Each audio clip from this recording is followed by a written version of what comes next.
I want to call to order the December 1st, 2023 meeting of the Kentucky Department of Fish and Wildlife Commission. I want to welcome you all here this morning. Everybody looks pretty bright-eyed. We have a considerable amount of agenda before us today. I want to remind everybody, please silence your phones. If you must take a call or if you must make one, please step out to do that so it won't disrupt the meeting proceedings. This morning, I welcome everybody. I hope they had a good Thanksgiving and are prepared for Christmas. But we've got quite a bit, like I say, on the agenda today that we need to deal with. The invocation today is going to be brought to us by Zach Couch of the Wildlife Diversity Program Coordinator. And the pledge is going to be by Laura Burford of the State Wildlife Action Plan. And before I ask them to do that, I'm going to ask the commissioner to explain a little bit about that program and some of their good work that they've recently done that we want to acknowledge prior to the invocation and the pledge. So, Commissioner, go ahead, sir. Quickly, I'll just say if we had a Merriam-Webster definition for best and brightest, we'd probably see a picture of Zach and Laura. They do great work for us, and with great enthusiasm, the State Wildlife Action Plan was just completed. They are contributors, major contributors to that piece, but it's the 10-year Wildlife Action Plan, and it's our privilege to have them here with us today, and I'd encourage everybody to say hey to them and get to know them. But thank you all for what you do. Yeah, thank you all for your good work. Let's all stand. Zach, would you lead us in invocation? And then Laura, just after that, would you help us with your pledge? Thank you. Please bow your heads with me. Heavenly Father, we come here today with grateful hearts for the blessings you have bestowed on us, for the men and women that are here today that are here, Lord, to help us to conserve the creation that you have provided to us. Lord, I pray that your hand is in all that we do today, and that ultimately your will be done. Amen. We give you the praise, honor, and glory for it all. In Jesus' name I pray. Amen. Amen. Amen. Amen. Laura? Would you join me in the pledge, please? Pledge allegiance to the flag of the United States of America and to the republic for which it stands, one nation, under God, indivisible, with liberty and justice for all. Thank you both. I don't have much remarks today. I know that you all found that probably amazing, but I want to welcome everybody again and hope everybody's preparing for a good Christmas. And I'm going to ask the commissioner to make some remarks and I believe some acknowledgments. Commissioner Stone. All right. Nathan, could we start off with some slides here? All right. So we have a couple things to mention, but we just recently received from the Wildlife Society an annual award, which is very prestigious for the elk restoration in eastern Kentucky. And I think that it's something easy for us in this room to take that for granted. But when I talk to directors in other states and I talk to folks that, just sportsmen across the country, they just can't believe what we accomplished here some 20, 25 years ago.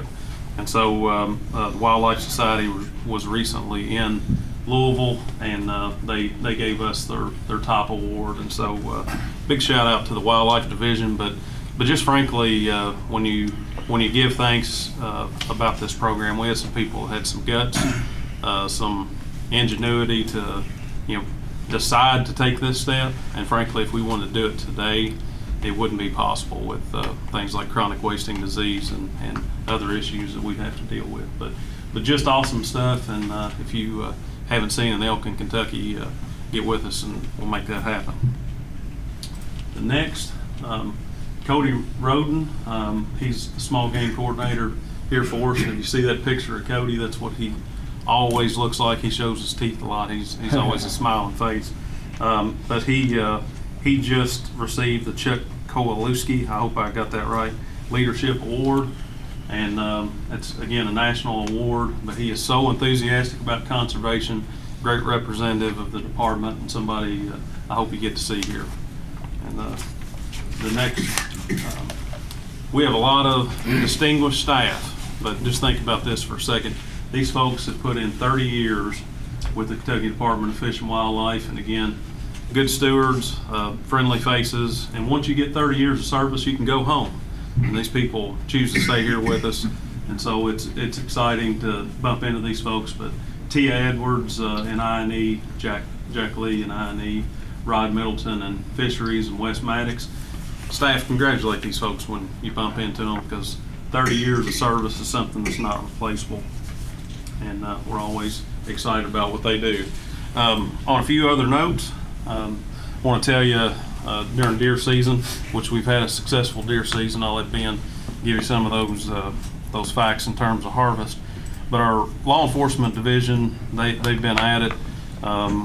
They did 3,744 license checks during the season, 697 citations, 553 warnings, 33 arrests, not to mention some outstanding special details. And I'll probably leave it to that. But while we were enjoying Thanksgiving, these officers were preparing for special details, decoy setups, and a multitude of things. So I want to give a shout out to law enforcement. I want to mention too, we've got a special guest today here. We got Connor Barker. He's with the Congressional Sportsman Foundation. One of the things I like best about Connor is he's from Moorhead, and a lot of good things come out of Moorhead, I believe. But if y'all would welcome him today, and he's a good source for the department and for sportsmen alike. And then lastly, I want to say we've got 3 commission members. Their terms are coming to an end here at the end of the month. They're not finished, but this will be their last quarterly meeting. And so again, I don't want to take a great deal of time, but I wanted to use one word to describe each one of these commission members. And first with Brian Fisher, I think the word I'd use, I was thinking about this morning, is innovative. He brought a whole new dimension of connectivity with the sportsmen in the 2nd District. And he's younger than some of our commission members we've had in the past, but he has found an interesting way to connect with sportsmen. I think he's done just a fantastic job. And Ralph Swallows, I just can't get past this, but it's caring is what I think when I think about Ralph Swallows. He cares about people. He cares about the sportsman, his family, and just a guy that's truly sincere. And then when I look over at Doug Morgan, I look at wisdom. He's a guy that knows how this stuff works. Probably been here in this as a spectator and as a commission member as much as anybody in the history of the agency, I'd say, arguably. But I want to thank you all for your service. I want to thank you all for your commitment to the sportsman, the phone calls, the sacrifice for the family time, and I think Dr. Kleiner later in the program will allow you all to say some words. But thank you, gentlemen, for what you've done for us. Amen. Thank you, Mr. Chair. Thank you. Boy, it's great to hear all the good things about the department, the things they're doing, and certainly about the service of these commissioners. And with that, Mr. Secretary, would you call the roll before we get into action items, sir? Commissioner Floyd. Present. Commissioner Fisher. Present. Commissioner Swallows. Present. Commissioner Cecil. Present. Commissioner Lillard. Present. Commissioner Farrell. Present. Commissioner Horn. Present. I am present, and the I am commissioner- present. Thank you, sir. The first action item today is to review and approve the minutes of the September 22nd, 2023 quarterly meeting. You all should have had a copy of that sent to you about a week ago. I hope you've perused that, and I'll open the floor to any corrections or any additions that need to be made in the quarterly minutes from that meeting. None being heard, I'll entertain a motion concerning those minutes. Make a motion we accept. I have a motion from Mr. Swallows that we accept the minutes as written. Is there a second to that motion? I'll second. I have a second from Brian. Brian, is there any further discussion? All in favor, please signify by saying aye. Aye. And opposed, no. Motion carries to accept the minutes as written. The second item on the action items is the quarterly financial reports. Lisa Cox, we're going to ask you to give us that. That should be attachment A2, gentlemen, and page 8 of your packet. Page 8 of your packet. Good morning, Lisa. Good morning. How's Lisa this morning? Bright-eyed and bushy. There you go. Okay. I'm glad to hear it.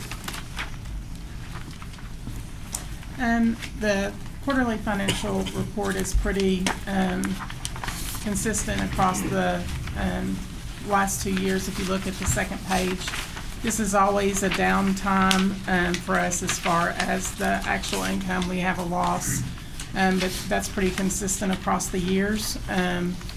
We'll have a peak coming up this next quarter and again in March. And so overall, the department is usually, in the black for the year as a total. I had a question about the interest, and I will send out a link to all the commission members so you can see that is a statewide, we're in a statewide pool for our interest, and that's a committee and everything that's held within the finance cabinet. But I'll send you a link so that you can see what those investments are and kind of where they stand. They are limited on the types of investments that they can do by statute. So. And we have no control over that. Yeah, nobody in the department. Unfortunately, we can't decide where that money is invested. That's correct. Or when it comes in. That's correct.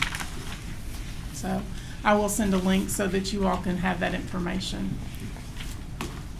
Were there any other questions? Anything you see on there, gentlemen, that you want to ask Lisa a question about? She's always so thorough in sending this, and I'm glad we get it a week or so ahead to be able to look at that too. Lisa, you do such a good job, nobody asking you questions. If there are no questions, entertain a motion concerning the quarterly financial statements, gentlemen. Make a motion. Okay, I have a motion from Greg Cecil to accept as written, as a financial as presented. Is there a second to that? Second. I got a second for Ralph Swallows. Any further discussion? All in favor of approval of the quarterly financials as they've been presented, please signify by saying aye. Aye. Opposed, no. Motion carries. Thank you, gentlemen. The next action item is the prohibit hunting of wild pigs in Kentucky. Ben Robinson, I believe you're going to present that. I will warn everybody today on the commission that Ben has a terrible head cold and he cannot hear out of one ear. So you might double your volume up so Director Robinson can hear your questions. This is my good ear, so if I'm looking at you kind of funny, it's really because I can't hear you. Thank you, Ben. So, thank you, Mr. Chairman, and good morning, everyone. First action item for the Wildlife Division is to prohibit the hunting of wild pigs in Kentucky by amending 301 KAR 3030, which would remove wild pigs from the list of species with year-round seasons, and still allowing landowners incurring damage to retain the rights to shoot those animals under KRS 150.17. So, Mr. Chairman, I'll turn it back over to you for further discussion. Gentlemen, we've talked about this issue 2 or 3 times and some different proposals that were brought forward. I think everybody is aware that in, I believe now, is it about 30 states that they cause $2.5 billion worth of damage? Very damaging, yes. And I was amazed to hear that California is the worst. I thought Texas would be, but California is the worst for the damage they cause. I guess maybe because all the crops that they grow in California, but I know California has about the worst problem. Is that about right? I think Texas has the worst problem, but I'm not really sure. Yeah, I just read the other day that they thought maybe California was because of their crops, but they still said, isn't it about $2.5 billion? Yes. $2.5 billion worth of damage. Yes. Okay. Questions or comments? Doug, do you have? I do. Okay, go ahead, sir. It's the prohibited of wild. We discussed in the last quarterly meeting about working with the landowners where they could shoot these wild pigs on their property, and the wording in here says landowners encumbering damage. Well, they'd have that now.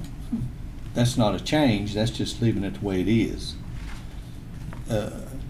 It would be best if it said landowners will retain the right to shoot wild pigs.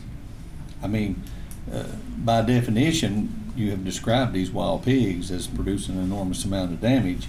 I don't see any reason why the landowner should have to prove that there's damage to his property before he can shoot a wild pig on his own property. Now, I'm talking about public hunting, WMA, and I would like to see the encumbering damage taken out. So that's really what we're trying to prevent, is anybody being able to shoot a pig at any time, because again, it goes against what we're trying to do with our trapping efforts Yeah. by educating these pigs, making them much more difficult to trap. And we're having a lot of success with our partners, Wildlife Services, USDA, in trapping these animals and keeping them out of Kentucky. So by allowing landowners to just shoot freely, that really goes against what we're trying to do. We do want to leave that opportunity for folks who are having damage to be able to take advantage of the written statute, 150, 170, but we really don't want to just open it up wide open for folks to be able to shoot these pigs at any time. That's essentially creating a hunting season, which is what we're trying to prevent. Well, I understand that, and I appreciate that. I want to help you eradicate them too. But when I go home and go into a crowd of people that own those farms, and I say what you did, they'll boo me out of there. So, you know, I just can't vote for this as long as the property owner has the right to shoot a wild pig on his own farm. I just can't support it without that. So that's all I got to say. Mr. Farrell, hang on, Robin. Mr. Farrell, go ahead. Is there any kind of way we can sort of do both of them? When you first spot the pigs doing damage on your land, is there a way you can report that?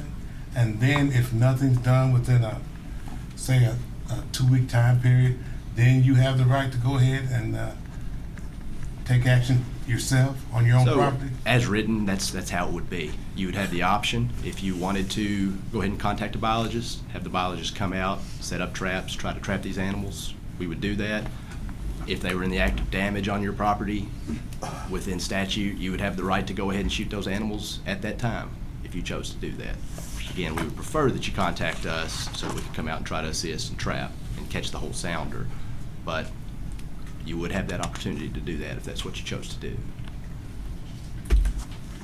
Go ahead, Robin. My concern is creating a loophole where essentially, if you have a property owner and he leases his land for deer hunting, and so, or just lets his cousin hunt, someone else hunt there, and they come in and they see a wild pig,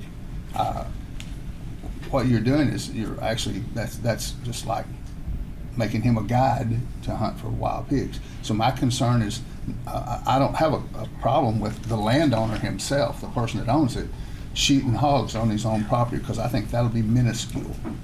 But if they're allowed to essentially guide people, they put them in a deer stand, and they saw a wild pig and they can shoot that wild pig, then that's really a hunting situation. You're creating a hunting situation. But that's being removed Is right, that- by this. Only the landowner would be able to, so they could not designate somebody under this to shoot the pigs for them, right? 150, 170 does allow designated shooters if you go through a process. Through the process, commissioner's but they can't just office. say, okay, I designate that That is person. correct. If They they would have got to go somebody hunting through their a land, formal they would have to go process to be through a able to do formal that. process. Then we would get notified that there are pigs in the area, and we would probably try to persuade the landowner to let us come trap. Yeah, that's my only concern Yeah. about this. And that's already in statute? Yeah. If it's there, I'm good with it. So by 170, you have to declare a designee. You can't have 10 people hunting there, and if all 10 of them see a hog, they can't shoot it. Only the designee that they have done the paperwork on through 170 in order to be able to do that. So that eliminates the hunting aspect, or is what you're saying on 170. Correct. Okay, does everybody understand that? That's an important thing. Hang on, let Ralph and then you go. Isn't it highly unlikely that you would have wild pigs on your property not causing damage? Yes. So I think it's kind of a, if you look at it that way, it's just highly unlikely that they'd just be roaming around, laying in the sun. They're going to be rooting around, tearing things up, and so I think as it's written, it covers what we need. Ben, I do, sorry, Go Mr. ahead. Chairman, I think it's important for Ben to suggest this, but recently at CFWA, would you share what the other directors Yeah, said to you? Yes, sir, Commissioners. I recently attended CFWA, the Southeastern Association of Fish and Wildlife Agencies, and It's a regional meeting where I met with all of my counterparts, the wildlife chiefs or the wildlife directors from the southeast, and there were about a dozen of us present. All but 2 of the folks that were there have active pig populations and an active pig hunting culture in their states.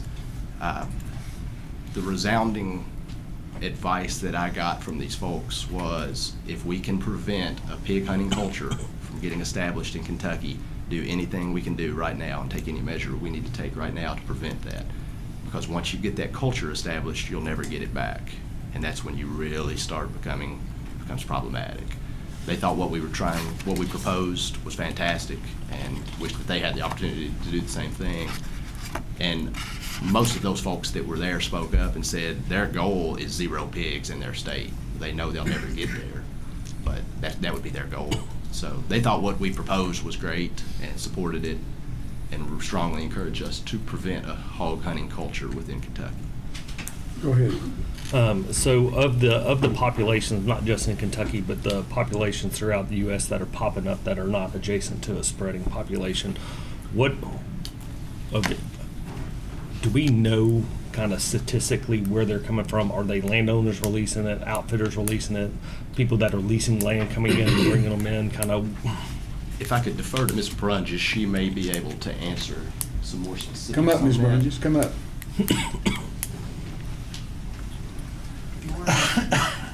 Research shows that pigs come in through illegal release, through escape from like hunting preserves or domestic farm, and then sometimes just natural expansion of a population, although that natural expansion isn't, it's still in that same area. But we don't know exactly who exactly is bringing them in. A lot of times, from rumors and stuff we've heard, a lot of times it's landowners for their own personal hunting for them and their buddies. We have heard of commercial guiding as well for economic incentives. Has anyone in the state been charged with importing them, and have they been adjudicated? Do you know? Or Not that I know of since I've been here for 7 years. It's just so difficult to catch. Colonel is saying no at this point. But there is a law on the books to adjudicate those who have brought them in. Yes, that was done in 2012 as KRS Right. 15186. So you were done, Brian, with your comments. Go ahead. How many counties did we show last time actually have a pig population in Kentucky? We have, it's less than 20% of Kentucky counties, and it is we have 3 breeding populations. One is at LBL, one is at Fort Campbell, but we believe that one is fully eradicated. And then one in that McGoffin-Johnson-Floyd area. And now, so if we lose the Fort Campbell, we are looking at Pike County as a known breeding population. We're investigating that. So the counties would be, it covers, and it doesn't cover the whole county. 7 counties. Thank you. We have suspected counties where we just watch, but those, as far as known breeding populations, it's So, just Mr. 7 Robinson, counties. of all the CFWA people you met with, there's nobody happy about their pig population, I assume. I didn't get that impression. Okay. Mr. Chairman, Go ahead, Mr. Morgan. For the past 7 years to maybe 10, the department has attempted to keep a good resource for the sportsmen in the state and at the same time keep a balance for the landowners. Traditionally, in Kentucky, you do now have to have a hunting license or a fishing license for your own property. Now, recently, that's changed a little bit, and that's been met with, I'll be nice and say, vigorous opposition. A lot of people aren't happy about that. And when I talk to the guys at the feed store, they don't know why them having a right to own their own property and to shoot an invasive species on it labels them as a person promoting hunting wild pigs. You said the word rumor. You rumored, and then you've matched these 2 groups together. Some guy that owns a farm, 150 acres, in the hills back over where I'm from. He don't hunt pigs, and he don't even know a person that hunts pigs. where I live, I don't know about everybody else, but I know all my neighbors. Well, none of us hunt pigs. I don't know of anybody that hunts pigs in Round County. But I know a lot of people that own farms, and they want to be able to go out on their farm and hunt and fish and be left alone by the government. And they also don't want us to tell them they can't shoot an invasive species. And that's just not going to change.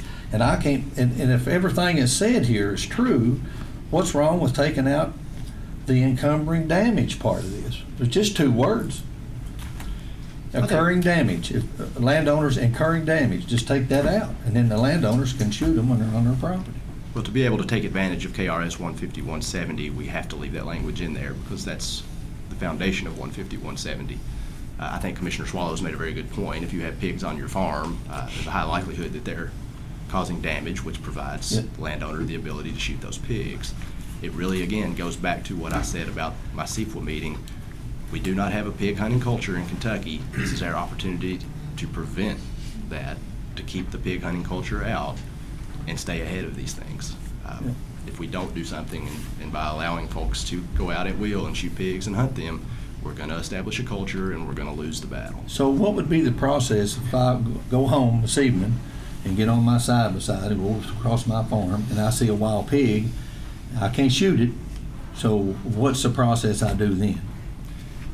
Well, you have two options. One, you call us, we come in, we set up traps, and we try to trap that entire sounder, which we're very successful at doing, and try to remove the entire sounder. That's why we're trying to prevent shooting. By shooting that pig, we educate it, and now we won't be able to trap all of them. Or, as a landowner, you feel like that pig's causing damage on your property, you shoot the pig, you call an officer and report it under 150-170, and they take it from there. And we can still come out and try to trap. You're not preventing unless you're. What's that? You can. You can shoot it. You can shoot it. Right now, that's what you're saying. You just have to report it under KRS once you do Report it after you shoot it, if I understand that correctly. Yeah. Correct. I think all these comments from the commission, to me, prove that I don't think there's anybody on the commission who is anti killing the pigs or getting rid of the pigs. I think everybody on the commission wants to get rid of them. But I do understand the protection of the landowners to some extent if they're worried that would be restricted. But I think 170 keeps that from happening. But it's good that we have these conversations about this, because we all want to get rid of pigs. We don't want to be like these other states who are sick that they've got them and doing everything they can to get rid of them. Did you have another comment you wanted to make No. before we?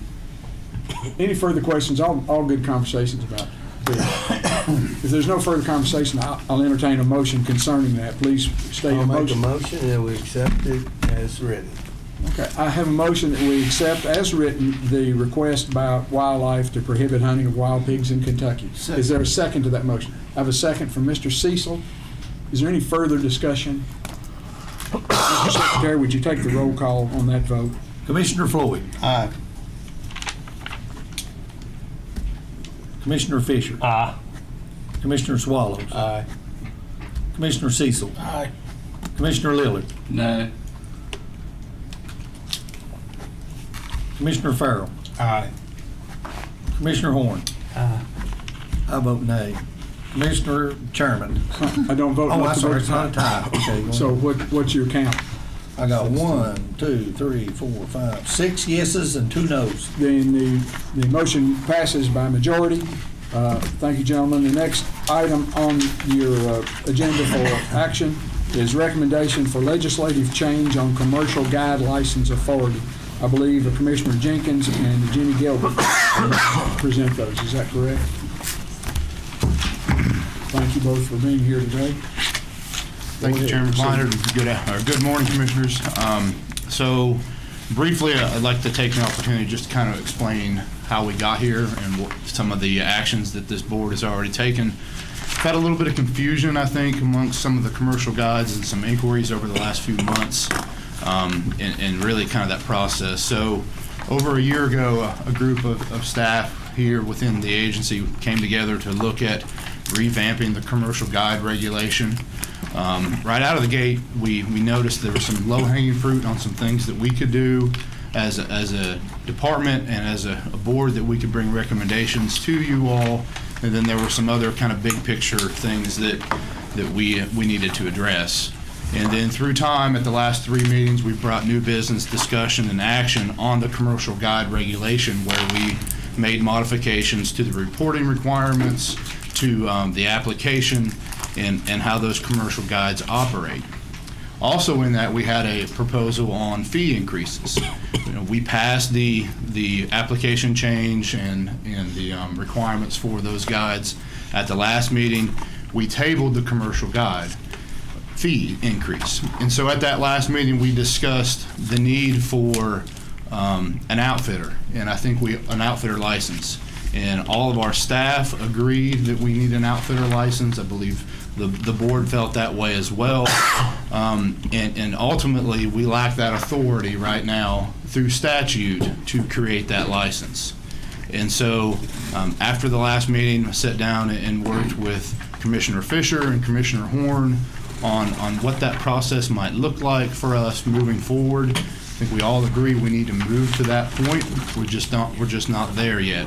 So wanted to give a little bit of backstory of kind of where we've been, where we want to kind of go, and what that process would look like. I've asked Jenny to come up and explain, we need a statute change, we would need a bill, we would need authority to regulate this entity. And so that's her specialty, to work with the legislative body, with the commissioner, to work on that. So I just wanted her to give a very brief update of how that would look and work for us moving forward, and then I'll wrap this up. So not to oversimplify it or to, be disrespectful, please don't think that I don't think you all understand the civic process. This is for you all and for the public, because we have gotten some questions about this topic and how this would work.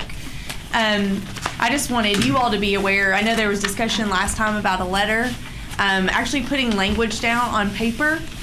And with respect to that, we can have conversations about things that our employees see or that we're hearing from constituents, with legislative members or people of the General Assembly, but we are not in charge of writing that bill. So oftentimes we'll talk to a legislator about concerns they have, very similar to what we just discussed. They have constituents calling them and saying, we have these wild pigs, we're really frustrated, and there's stuff preventing us from being able to take care of it. Or we hear a lot about beavers a certain time of the year. We hear a lot about deer all the time. And so that's when a legislative member will say to us, what are you all doing? What programs do you have in place? And we're able to educate them on what is already going on in the department, which is great, because many of them don't understand all the services that we provide throughout the day. But in an instance like this, we would need someone that was willing to hear this concern and agree with us on the statute changes that were necessary. And then it's out of our hands in terms of how that bill is drafted, because they have nonpartisan employees of the LRC who are actual bill drafters. And the legislative member would work with a bill drafter. Now, ideally, we'd love for them to ask us if we have input on that. But many of these employees are very well versed in the law. They are lawyers themselves, or they have worked at the LRC for many years, and they research industry standards. They research what other states are doing. They research what's going on in the states around us. And so what we did, and I would really just commend our staff and Deputy Jenkins and members of Wildlife and Fisheries. When he says that we talked about this over a year ago, we started research even longer than that, looking at what other states are doing, because we were hearing from a lot of our stakeholders that there were some issues in this area. But we were bound by what we were allowed to do in reg through the commission process. And we knew it was going to take some statutory changes, but we just weren't sure that that was going to be feasible. And we still aren't. So I just wanted you all to understand that I know sometimes when a motion is made and you all go back to that motion that's on record, or the public goes back to that motion on record, and you see, well, this motion was made and that passed, but this didn't happen. And I just want you to understand that we commend you all for seeing this as an issue. We are grateful that you're listening to staff and staff feedback and research and saying, yeah, we hear you and we want something to change. And so we're grateful for that. But just because we make this motion and we have this initiative as a department, it doesn't mean that it would translate to an actual bill that becomes law this session. So let's say a member is agreeable to hear us, and we hope that that would happen. And I know many of you are friends with different people in the legislature, and you may talk to someone, or you have the opportunity to call your own representative or senator, of course. But let's say we're able to talk to them and express what's happening.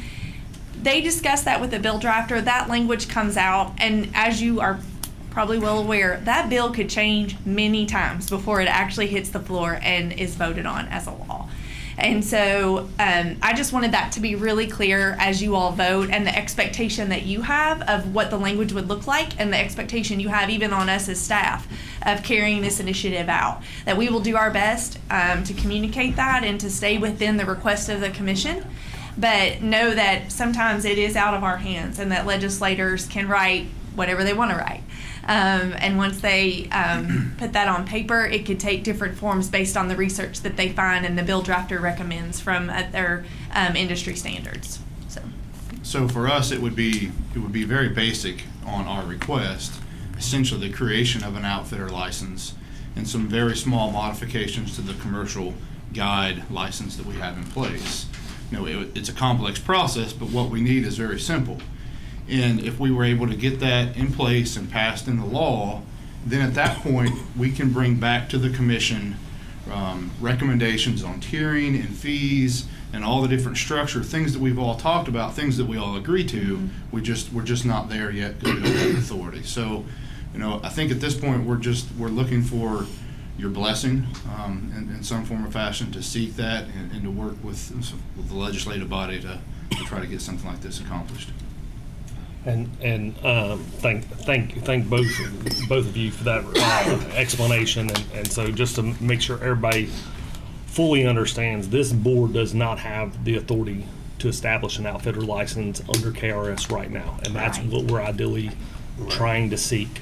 And this board also doesn't have the authority under KRS to establish any sort of tier. We have a guide license, and that's it. So we wanted to break it up for fishing or tiered for hunting like many states around us do. We don't have that authority. So I guess based upon our conversations and what we would like to get, knowing that we're going to have to be at the mercy of state legislatures, I'd like to make a motion, if that's okay, unless there's other discussion on it. Hang on to your motion for a second. Is there any other questions that we have for them or comments about what they're trying to establish prior to? And the way I understand it is once that language and the definitions are done, then you'd come back and we'd determine what I believe Brian is talking about tiering and how much we're going to charge for this type of license or whatever. Yes. We have that authority, but we don't have the authority to define what the outfitter is and what those other things are. And that's kind of like what Mr. Robinson was just saying. There are outlines in the statute that we have to follow. And then you all are able to vote on the regulation language, and we are able to change that a little more fluidly. We cannot change statute without a legislative member filing a bill to change that. Okay. The regulation, absolutely. So that's where we get into the details of the provisions of that law. Okay. Go ahead, Doug, and then I'm going to come back to you for your motion, if we can, after we get done with most of this discussion. Go ahead. Okay, thank you, Mr. Chairman. So if I understand this correctly, instead of going to License and Occupation Committee in the House and saying, I want a license for a fishing guide license, or I want to permit, instead of doing that every time, you want them to give you the authority, not you. No. I didn't. Don't put that on me, Doug. Come on. You want to give the authority to the department to make those decisions and issue those licenses. Correct, and that's a great point. So when you talk to a bill drafter, or when the legislative member talks to the bill drafter, they come up with language that they want. That bill is then presented to the floor. So let's say it comes out of the House or the Senate, it's presented to the floor. Then it is assigned to a committee, like you're saying. Now, I don't know if it would go to license and occupations or not. It probably would. Yeah. It may go to local or state government, depending on the chamber, but it is assigned to a committee. At that point, the committee chair has to pick that bill up. Right. So the committee has to consider it, just like you all are considering proposals that the department brings to you. Mm-hmm. So if the committee doesn't feel like there's enough support for that, or if they don't want to hear it, it could die in committee and never make it back to the floor. If the committee hears it, hopefully we would have a chance to come downtown, testify before that committee about the importance of this, what we're seeing, why we have stakeholders that are asking for it, why the commission supported it, those kinds of things. The committee members would, at that point, would have a chance to ask us questions just like you do. And then if it passed out of committee, it would go back to the floor of the chamber it was introduced into. So let's just say the House, okay? It has to then be read at the House again, and then read for a third time and voted. That gives chance for people to file an amendment. They can file a floor amendment. They could put something on it that has absolutely nothing to do with it. And I'm sure you all are familiar with that too, or frustrated by that part of the process at different times, but that's what happens. If it passes the House, goes to the Senate, the same process is going to happen in the Senate. So it's going to be read. It's going to go to a Senate committee. Hopefully they would pick it up and hear it. We would have to testify before them, answer the same questions or similar questions, and then it would go back to the Senate floor. And once it passes both houses, then we're in the home stretch, okay, or both chambers. And so there is a very long process here. That's why I said, just because the way it's introduced does not mean that's the way it ends up. So there's opportunity, let's say, we hear from a lot of legislators who are getting calls about frustration with the guide program or lack thereof. Let's just be honest. But we may also have legislators who hear from their constituents who are not frustrated by it, and they want the freedom to do whatever they're doing right now without more provisions in place or regulations in place.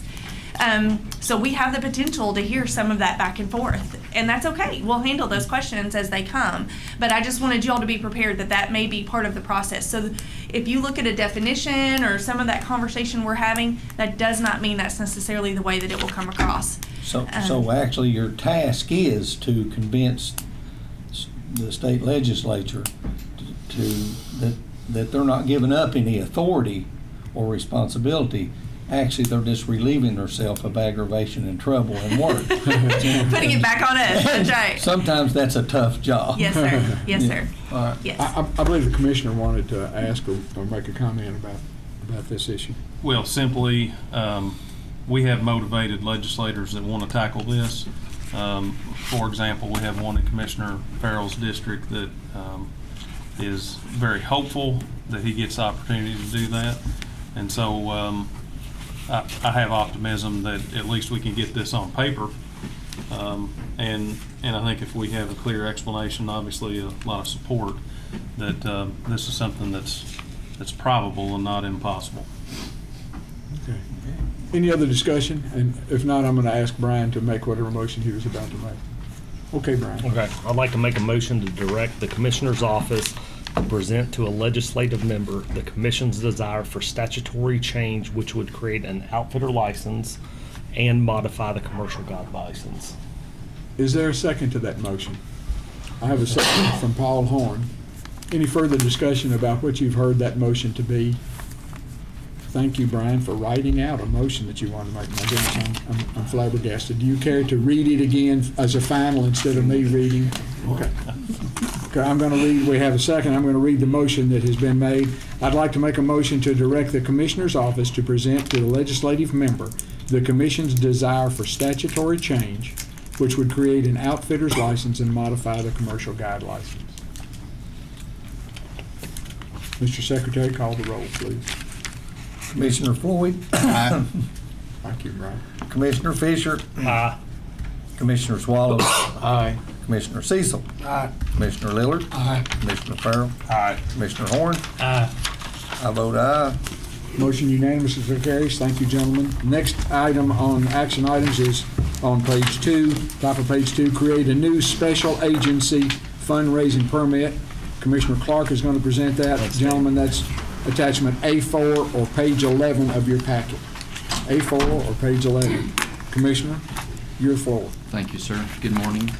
And it's my privilege to present this again on behalf of the Alternate Income Working Group, which is, I was just thinking about it, sitting over here, had the privilege of being involved in that since the inception of that. It spans a few commissioners back, and we've been tasked over the years to look at ways to continue to raise revenue, that is, increase receipts for the department to meet our operational needs without always and frequently having to come and ask for license and permit increases, and therefore minimize the burden on our licensed customers.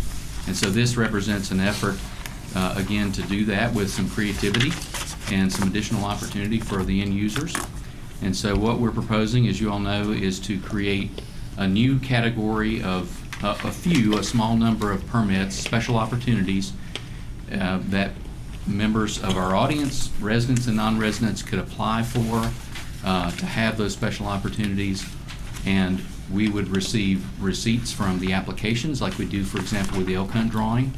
And then in return, people would have opportunity to receive elk permits in some cases or bonus permits for deer, turkey, and bear. And so these are basically big game fundraising permits. Again, just to make reference to some of the western states and some of our neighboring states, actually, Tennessee has had good success with this. They don't use the terminology, but some of the western states use the term super tag, and there are some other similar types of opportunities, but we haven't explored the branding yet for this. We didn't want to get ahead of the commission, but so we're just calling it generically special agency fundraising permits. But this would require a new regulation without having to go into the existing regulations and do a lot of work there. It'd be simpler for us to create a separate regulation similar to the special commission permits. Has its own regulation, and so we'd have a separate regulation dealing with this. One thing I did do based on feedback from Commission Member Horn, and I heard similar comments from some other members, is we went back and revised a little bit. You can look at attachment A4, the proposal for a couple of those sets of permits, which would be eliminating elk from 2 of those, which we'd originally proposed to have elk as part of all of these, and those would be available for a resident package and a non-resident package without elk. And there are people who don't necessarily want to come and hunt elk, but they would be very interested in a bonus big game opportunity for deer and bear and turkey.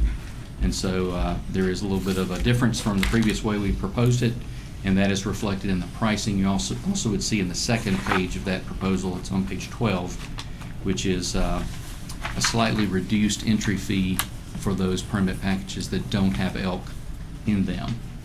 There are some special benefits to these awards. They would be bonus for all the species except for elk.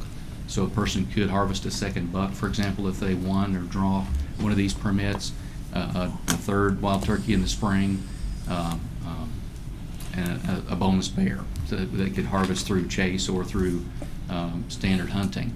And so there's an incentive there for these because they're bonus, and of course for elk, there's an additional couple of elk permits that people could apply for and enhance their opportunity to be drawn any given year. Outlined for you some of the other caveats or benefits, special privileges you might say for winners of these, such as being able to defer the elk permits if they happen to win in the general drawing, or they obtain through a raffle, for example, one of the special commission permits. They could defer the permit to the next year, or even allow a family member, immediate family member, to use that if you all approve this. So with that, I'll conclude and offer you additional opportunity to ask questions. Yes, sir, Mr. Warren. I just had a Go ahead. question. If I'm reading this chart correctly, for one entry into an application with an elk, resident $5, non-resident $10. Why would we make that cheaper than our entry fee into the regular drawing? Well, it's a good question. Part of what we're trying to do with these, since they are ostensibly for fundraising, is to encourage multiple applications. And so with a slightly lower price point, someone who might be turned off by a $10 price point might be willing to enter one time for $5, but then maybe multiple times for $10 or $25. And so there's that aspect of it, but then also since it's for a single permit opportunity and their odds would be less than the general drawing, in which we're having next year 500 permits. There's a lower bar in terms of convincing that customer or hopefully inducing that customer to want to invest. And so instead of $10 for an opportunity at 500, one of 500 permits, it'd be $5 for an opportunity at just one permit, potentially. Mr. Farrell. Thank you. Mr. Farrell. Sir, how much do we expect to revenue that this is going to bring in?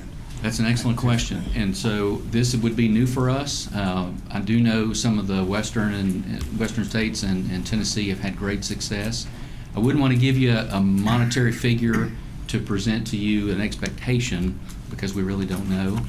We'd like to be able to write into the regulation our capacity, the department's capacity to conduct the drawing internally, that is within state parameters, use Commonwealth Office of Technology, assuming they continue or willing to continue to conduct our elk hunt drawing as they have in many recent years, but also have a capacity in addition to us potentially doing these drawings would be to contract it with a marketing firm, which some of the other states do, or potentially going with a nonprofit partner.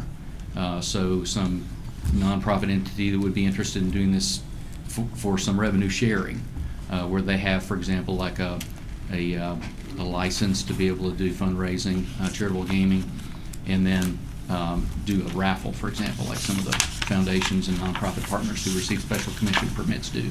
So we'd like to have maximum flexibility. We'd probably start with doing a contract, putting out for bid a contract, and see who bids on doing this for us, and maybe provide an incentive for them. The more entries they could sell, the more revenue they could keep, because that would benefit us as an agency. So a good, excellent question, but we don't have a firm figure I could provide to you. Happy to do that, what other states have done, but it's been in the range, depending on the number of permits they offer and types of packages, in the range of a few hundreds of thousands of dollars to much more, depending on what permits they offer. Tennessee's, do you know what Tennessee's was last year? It was over 100,000. Yes, sir, actually a couple million or more. Yeah, they actually have expanded. They began with like one elk permit package, and they've expanded now. They have 10 prize packages that they do a drawing for each year, and their foundation actually performs that for them. Other questions or comments about his proposal? The other thing, the non-residents do not have to, as this is stated, do not have to have purchased a non-resident hunting license. They're free to purchase these permits without having to buy a license. Yes, sir, that's correct. Not on the front end. As we've proposed it, it would be as the elk hunt drawing is done now, and all of our quota hunt drawings are done now. You're not required on the front end to have a license. You'd have to purchase before you come and hunt. And we believe, we did look at that, and actually early in the elk hunt drawing process, we looked at that as a potential way of increasing or raising revenue. Some states have gone away from that requirement because it is a barrier, or you got to invest $150, $200 or more dollars for a non-resident license to even be able to apply for $10, $20, $30. It's a significant hurdle. And so some states have realized increased revenue from relaxing that requirement. Other questions, comments about this proposal? Let me ask you here, if I can, Commissioner, on the Kentucky premium. Can you go back to that slide? Kentucky, where you had, I guess it's your very first. The Kentucky premium one there, you have the last line bear and spring turkey plus one elk. In the package above that, you've specified either sex. Have you specified on this one, on the Kentucky premium, you say plus one elk? Have you specified either sex, or are you going to specify either? Yes, sir. We would anticipate people would be, for the antlered species, would be pursuing antlered. However, we can absolutely, as we do with the special commission permits, make these either sex.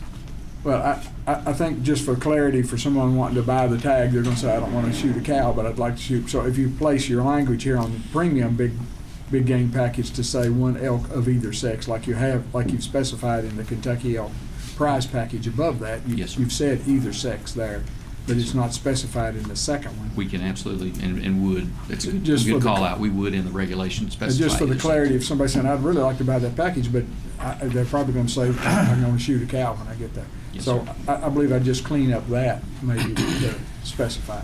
Any other questions or comments that you all have? Then, if there are none, I'll entertain a motion concerning this request on page 11 and page 12. Oh, you have another question? And the funds are for general operation. Yes, sir. Of the agency. With our receipts in general for license and permit revenues, we don't, and at least I may have explained this previously here from the table, but we don't have an earmarking process.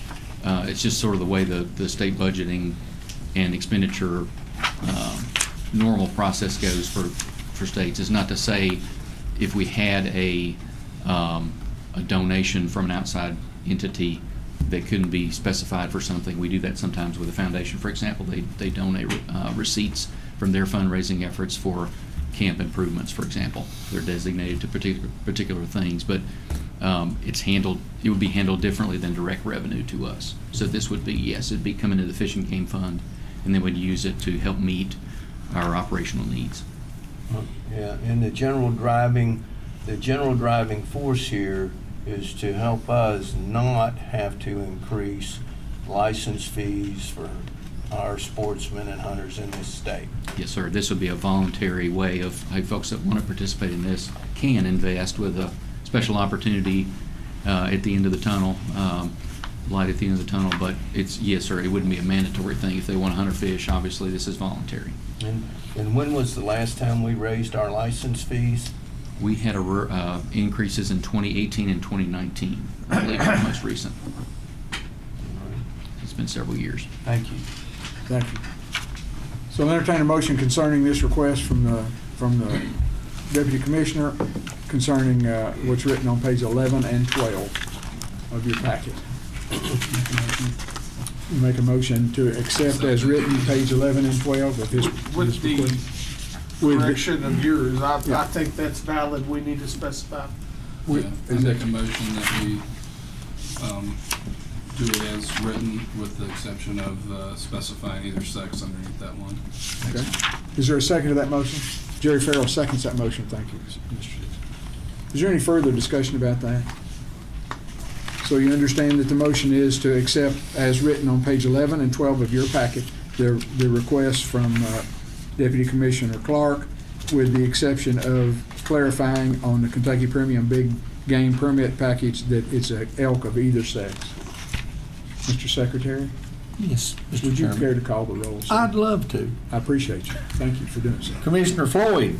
Aye. Commissioner Fisher. Aye. Commissioner Swallows. Aye. Commissioner Cecil. Aye. Commissioner Lillard. Aye. Commissioner Farrell. Aye. Commissioner Horn. Aye. I vote aye. Motion carries unanimously. Next item of action is add a provision for special hunting regulations on designated WMAs. Ben Robinson is going to present that to you, gentlemen. Mr. Robinson, you have the floor. Thank you, Mr. Chairman. Yes, sir. So the next item, add provisions for special hunting regulations on designated WMAs, would amend 301 KAR 3010, which is our public use of wildlife management areas, by creating a new section applicable to properties suited to more restrictive uses of firearms than statewide regulations. It would include restriction of deer hunting to archery and crossbow only, and shotgun use with shot shells as the only firearm allowed.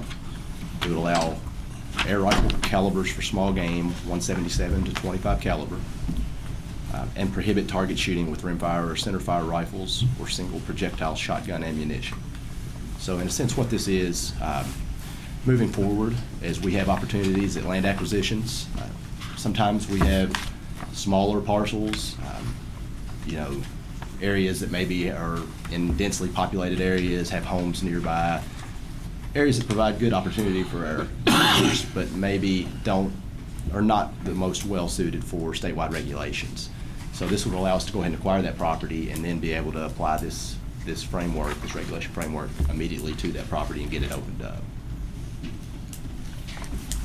Everybody understand his request? Questions concerning that? Go ahead, Mr. Six. Is there a regulation on the size of the WMA before these restrictions come in?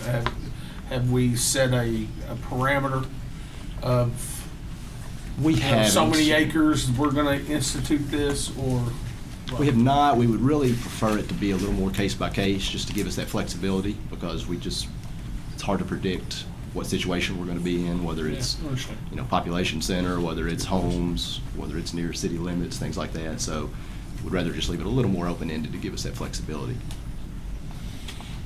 Would you consider adding in muzzleloader as well as shotgun? They have roughly the same range as a shotgun shooting slugs, I think. And we have a very similar property in West Kentucky Wildlife Management Area where for deer hunting they allow shotgun or muzzleloader, but no modern firearms. And I just think that there's a significant number of people that do primitive weapon hunt, And this would give them another place to hunt, potentially, if you would allow that too. Commissioner Floyd, could I ask you a question? Yes. When you say muzzleloader, do you mean a muzzleloader you load from an end or an inline? Well, you load both of them from the barrel. An inline is not really a traditional muzzleloader rifle. Yeah. I mean, the accuracy and distance is a lot farther. Yes, that's true. So- but still probably not So to you mean exceed- both? Yeah, it's Okay. still I not just to asked them which exceed one. Okay. Yeah. a slug gun, which many of those have, a fairly long range too. They do? Yeah. Okay. That's all I wanted. And the old single smooth bore is accurate out to about 20 I yards. can't hit anything with anything. I think the intent is safety here, and but yes, I think muzzleloaders and shotguns are pretty equivalent. Right. So I don't see a reason not to include that. Just trying to stick up for my people. I have a lot of folks that muzzleload. Other questions or comments? I Go was ahead, going Bob. to make a comment. There are some new muzzleloaders that can actually shoot 200 to 300 yards, so you might want to specify Yeah, and be accurate on which type of muzzleloader you will find. I mean, 300 grains of powder in a muzzleloader. This is true. This You can whack it, man. unfortunately not my expertise as far as the ballistics go, so maybe we would need a little more discussion on But that. But in our general regulations, we don't make a distinction between what type of muzzleloader you're gonna use for deer muzzleload. I don't know Oftentimes we'll that- have caliber, restrictions, just not uncommon, so. I think it would be difficult to institute that, to say this muzzleloader's okay and this one's not. I think that would be difficult for our hunters. I was Same just thing looking with at a shotgun. safety standpoint, if you're trying to A designate rifle an area barrel 20. based I on agree. safety, Yeah, same you need thing. to understand the range of the firearm being able to use in that area. But in any case, no muzzleloader or shotgun is going to have the range that a modern 30-06, for example, would have. They just don't. So just a point of clarification. So on the action item, you have, I think we're talking deer hunting at this point, right? For Yes. muzzleloaders. Yeah. So right now, it's archery and crossbow only. So that shotgun, that provision on shotguns is for shot shells, so for small game. Okay. So that's I think there's a little If that had said clarification. small game, I would have caught it right Yes, away. yeah, but to be clear, I think that's the intent, is for deer, it's archery crossbow only. I don't have a problem with that. If it's a real small property, I don't have a So problem. shotgun would be like for small game, rabbit, squirrel. Not for deer. Just clarify that sentence. Yeah, that. Okay.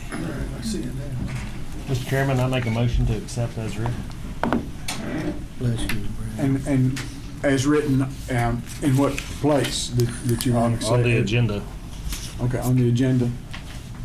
Or on, I guess that's, we don't have an attachment, but as it's written on our agenda. Is there a second to that motion? I make a second. I have a second from Josh Lillard. Is there any further discussion about what the motion is? And that's on page 2. If there is not, please take the roll on that. Commissioner Floyd. Aye. Commissioner Fisher. Aye. Commissioner Swallows. Aye. Commissioner Cecil. Aye. Commissioner Lillard. Aye. Commissioner Farrell. Aye. Commissioner Horn. Aye. And I vote aye. Motion carries unanimously. Next item on the list is Ben Robinson again on elk hunting season and permit recommendations for the 2024 season. Yes, sir, Mr. Chairman. So this would be amending 301 KAR 2132, elk hunting seasons, permits, zones, and requirements. First item would be allowed pooling of points for elk restoration and elk voucher cooperator permits. So essentially, what we're doing here, elk restoration permits, we're not currently moving any elk around. We're not relocating any elk within state or out. So we've sort of limited these folks' ability to earn any more points, folks that have been with us for a while. So by allowing the pooling of these points, they could then roll into the elk voucher cooperator program, continue to gain points towards that tag. Second would be to modify the loyalty redraw provision to reflect cumulative rather than consecutive for loyalty years applied. Mr. Chairman. Which action item are we on? On seasonal, Elk season hunting's permit right. recommendations I can't 2024. find it in my book. It's page 2 on the agenda. I understand that. There's no not in the agenda. book. Oh, I don't know, I never used the book. It's an action item, but it is not a, well, you do not have an attachment item. No attachment. Have you all got that same, are you all reading Yeah. the same thing I am on page Yeah. 2? Elk hunting season and permit recommendations 2024? I was just looking for the action item in the book. Well, I'm sorry, there is, I did not tell you an attachment page. It's on page 2. No That's attachment. just in the agenda, so there is no Thank you. attachment, Paul. It's just what's written there, kind of like the last provision does not have the one previous to this one did not have an action, a page, an action item page. Excuse me. Okay, so is everybody up on that? Everybody understand that there is not an attachment for that page? Go ahead. I'll make the motion to accept as written. Okay, I have a motion to accept as written Second. the elk hunting season and permit recommendations 2024. I have a second from Brian. Is there any further discussion? Mr. Secretary, take the roll, please. Commissioner Floyd? Aye. Commissioner Fisher? Aye. Commissioner Swallows? Aye. Commissioner Cecil? Aye. Commissioner Lillard? Aye. Commissioner Farrell? Aye. Commissioner Horn? And I vote aye. The motion carries unanimously. The next item is update the WMA deer quota regulation for the 2024 season. And Ben, you have that too. Yes, sir, Mr. Chairman. So I will read through these individually, and if That's there are... attachment, excuse me for interrupting you, that's attachment A5, page 13. A5, page 13, gentlemen. I won't Okay. go into great detail on each of these since we already have at past meetings, but if there are questions about any of these, happy to entertain those. The first would be to amend 301 KAR 2178, deer hunting on WMAs. First would be to remove the December antlerless only hunt on Veterans Memorial WMA. Next, remove the 3-day January open firearms hunt on West Kentucky WMA.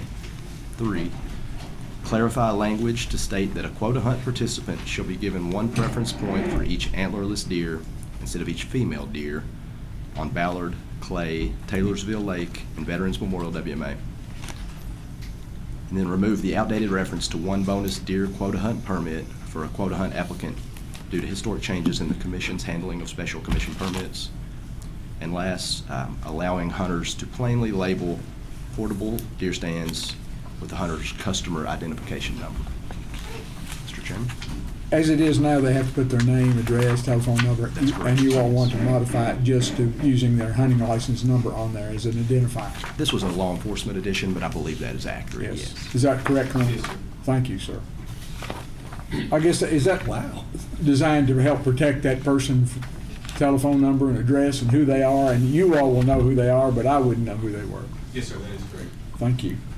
Questions or comments about updating the WMA quota hunt regulation 2024? I've got a question. So. Go ahead, Mr. Farrell. Thank you. Sorry. Veterans Memorial WMA, is that in Fayette, the one in Fayette County? It's in Scott County there, near Georgetown. It's in Scott County? Okay. Go ahead, Paul. I just have a comment. Yes. I would like for Ben and his department to look at other WMAs and when they're going to be addressed about maybe opening them up for general deer hunting due to statewide regs that we've talked about, and I actually thought we'd had a discussion and voted on it, but I guess my memory's failing me, so if we could address those and bring those forward to the commission, it would be appreciated. Okay. Other comments or questions for Director Robinson? I'll entertain a motion concerning their request on page 13 of your attachments. That's all summed up in that, on that page. I'll make a motion to accept as written. I have a motion to accept as written on page 13, the request from the Wildlife Division. Is there a second to that motion? I will. Mr. Morgan has seconded the motion. Any further discussion? Mr. Morgan, would you take the roll? Commissioner Floyd? Aye. Commissioner Fisher? Aye. Commissioner Swallows? Aye. Commissioner Cecil? Aye. Commissioner Lillard? Aye. Commissioner Farrell? Aye. Commissioner Horn? Aye. And I vote aye. Motion carries unanimously. Mr. Robinson has one more presentation, and then Dave Dries will be presenting. It is now 9:41. Is everybody doing okay? Do we want to go on, or does anybody need to take a break? Quick break. Okay. Break. Y'all want to take a break now? You want to wait for Mr. Robinson to present his last one? Want to go ahead and take a break? Break. Yes. Okay. Let's take a 10-minute Not all recess. man in there. A 10-minute recess. Somebody's got to go. He did the camera. Old man.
ticket on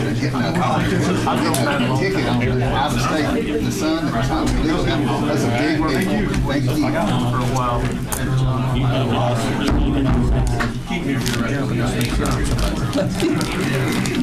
Okay, I think I understand. Go ahead, sir. You correct me if I'm wrong when I do it. I want to welcome everybody back from our break. We have one last item that Director Robinson's going to present to us. Promulgate a new administrative regulation requiring wildlife disease reporting from veterinarians, wildlife disease testing facilities, and research. And I believe you all want to have an additional comment about the Department of Agriculture and Public Health at the last of those requests. Gentlemen, that's attachment A6, page 14. If you'll go to page 14 or A6, you should find what we're discussing. Go ahead, please. Yes, sir. Yes, this would amend 301 KAR4 to include a new administrative regulation for wildlife disease reporting by veterinarians and others upon receiving test positive results. It would establish a reporting mechanism to address wildlife disease concerns that impacts preservation and conservation of wildlife populations per KRS 150. It would define conditions and procedures for reporting diseases detected in wildlife species. And to note that the Department of Agriculture and Public Health have similar reporting requirements.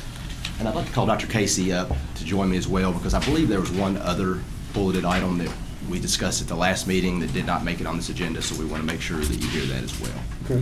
Yeah, so there, at our last meeting during the discussion item, we added a possibility for the vet board, who has an animal euthanasia specialist certification, to allow them to euthanize wildlife for reportable disease concerns. So this would be situations where raccoons are at like an animal control facility and it's a rabies suspect.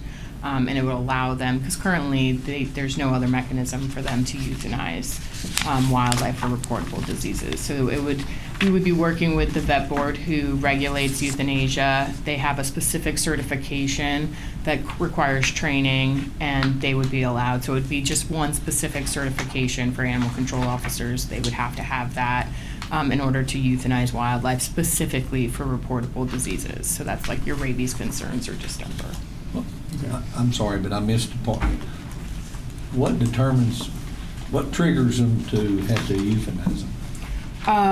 Well, typically with the rabies, it's a human exposure situation or pet exposure, or all of you've heard, staggering raccoon in the neighborhood, looks sick. That's usually, those end up at animal control offices sometimes and need to be euthanized. And right now, there's no option for them to do that. The animal control officer can't kill a sick animal? It's not on their property, so this would allow, so a NUCO could dispatch it, and so that's typically what we tell them to do, is have a NUCO permit if they were trapping the animal, because again, that's a form of take. But we're talking about animal control officers, so like when there's a bat or a raccoon that's brought and it's sick and needs to be euthanized, this animal euthanasia specialist could euthanize wildlife. Will this include COs? COs like our conservation officers? Yes. Yeah, they can dispatch wildlife already. I know they can. So conservation officer, if somebody calls and said there's a sick coon in my yard, he can go over and shoot. Yes, so that's already an option, but what happens a lot in the cities is we just don't have the resources to respond to sick animals all the time, and animal control officers do get these calls, and we want to have an avenue for them to be euthanized appropriately for reportable diseases. That's the number one call I get. Yeah, sick, yeah. Sick something. Yes. And the next call I get is, why don't you all do something with this? Yes. Because we don't.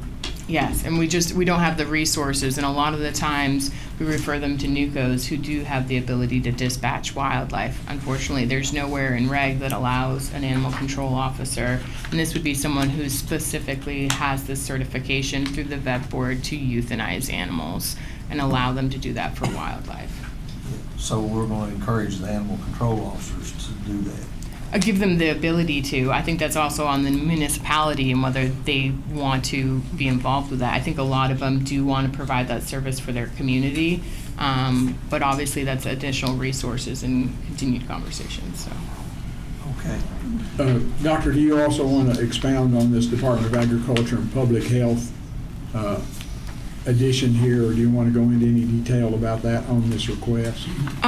So we would be working with public health as well. We work with our partners anyways on reportable diseases. So when we get detections in wildlife, we report it to them. And similarly, we would want them to report detections in wildlife. And I think that's really the point of that. Public health's main role is that they regulate rabies. And so they'll be at the table when we have this discussion with the vet board about euthanizing wildlife, especially for rabies testing. Okay. So really what this is also doing is when an animal shows up at a veterinarian's office, a wildlife diagnostic lab, disease facility gets tested for a disease that we really should know about. Right now, there's no mechanism that mandates they report that back to us. This would establish that mandate. They would have to report back to us. Yes, that's the primary objective, correct. And then the euthanizing part is a similar provision. Further questions for Dr. or for me? I have a question. Yes, go ahead. What would the reporting mechanism be? What would the requirement be to get that information back to us? So typically it depends on the type of disease. Some diseases you wanted to be reported within like 48 hours. Other ones are, next business day or within a week, kind of something like that. Depends on the severity of the disease. Those are typically sent directly to the veterinarian. So those would be contacting me either via email or a phone call. Okay. It's something that simple. Okay. Other comments or questions? So we'll entertain a motion about what is written on page 14, I guess with the addition of, if we're going to make it an emotion, with the addition of allowing animal control officers that ability. Yes, and it's the certification for the animal euthanasia specialist for does animal everybody control understand officers. that in a possible motion? If you want to include that, because they kind of did that here at the last. I'll entertain that motion. I'll make the motion. Okay, so I have a motion from Brian Fisher to accept on page 14 as written with the addition of the certification process for animal euthanasia officer having the ability to put down.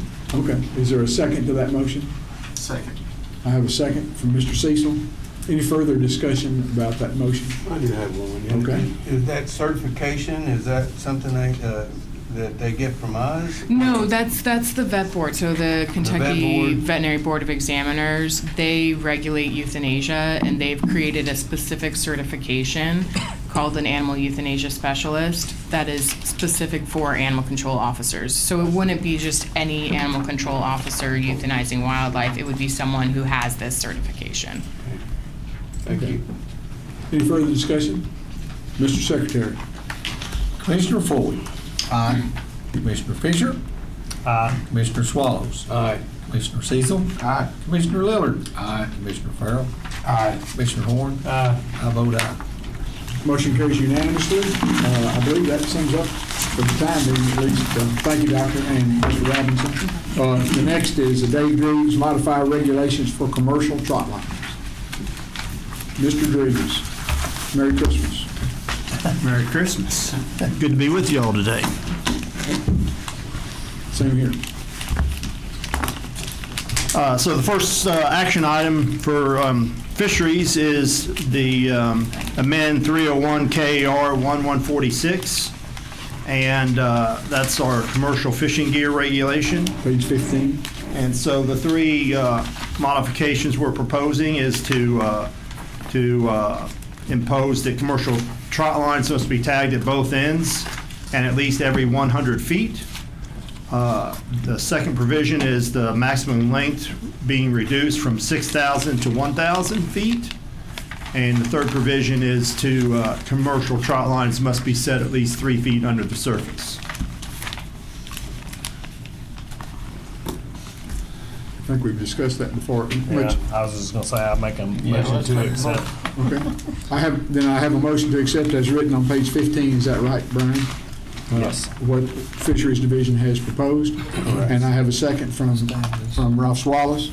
Is there any discussion concerning that one? We beat that one to death. Mr. Secretary, would you take the roll? Commissioner Floyd. Aye. Commissioner Fisher. Aye. Commissioner Swallows. Aye. Commissioner Cecil. Aye. Commissioner Lillard. Aye. Commissioner Farrell. Aye. Commissioner Horn. Aye. I vote aye. The motion carries unanimously. The next item for action is modify water bodies open to commercial fishing. Mr. Reeves. This is 301 KR 1:150. And we're 16, I'm sorry. It's attachment A8.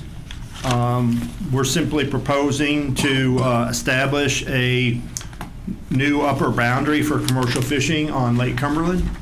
Right now, the commercial fishers would be, Lake Cumberland's open, and in the main stem, it would be open up to the first riffle. And with this regulation, we would change it to on the main stem, commercial fishers would have an upper boundary of the mouth of the Rockcastle River. And so this would remove, depending on the water level, obviously the riffle is going to move depending on how high the lake is at the time, but it might remove up to 11 miles or so on the main stem, again, depending on where that lake elevation is.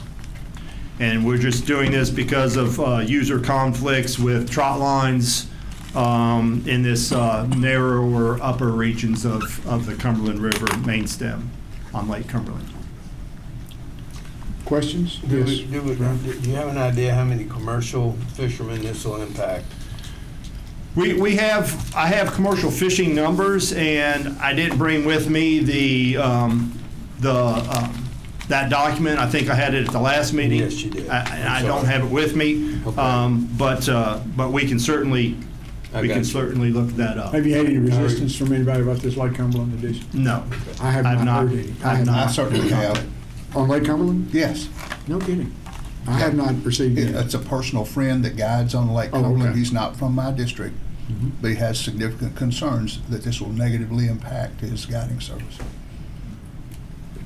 Is this, Why would that be? This is for commercial. This is commercial fishing. guides. It's not for guide. This is for commercial fishing.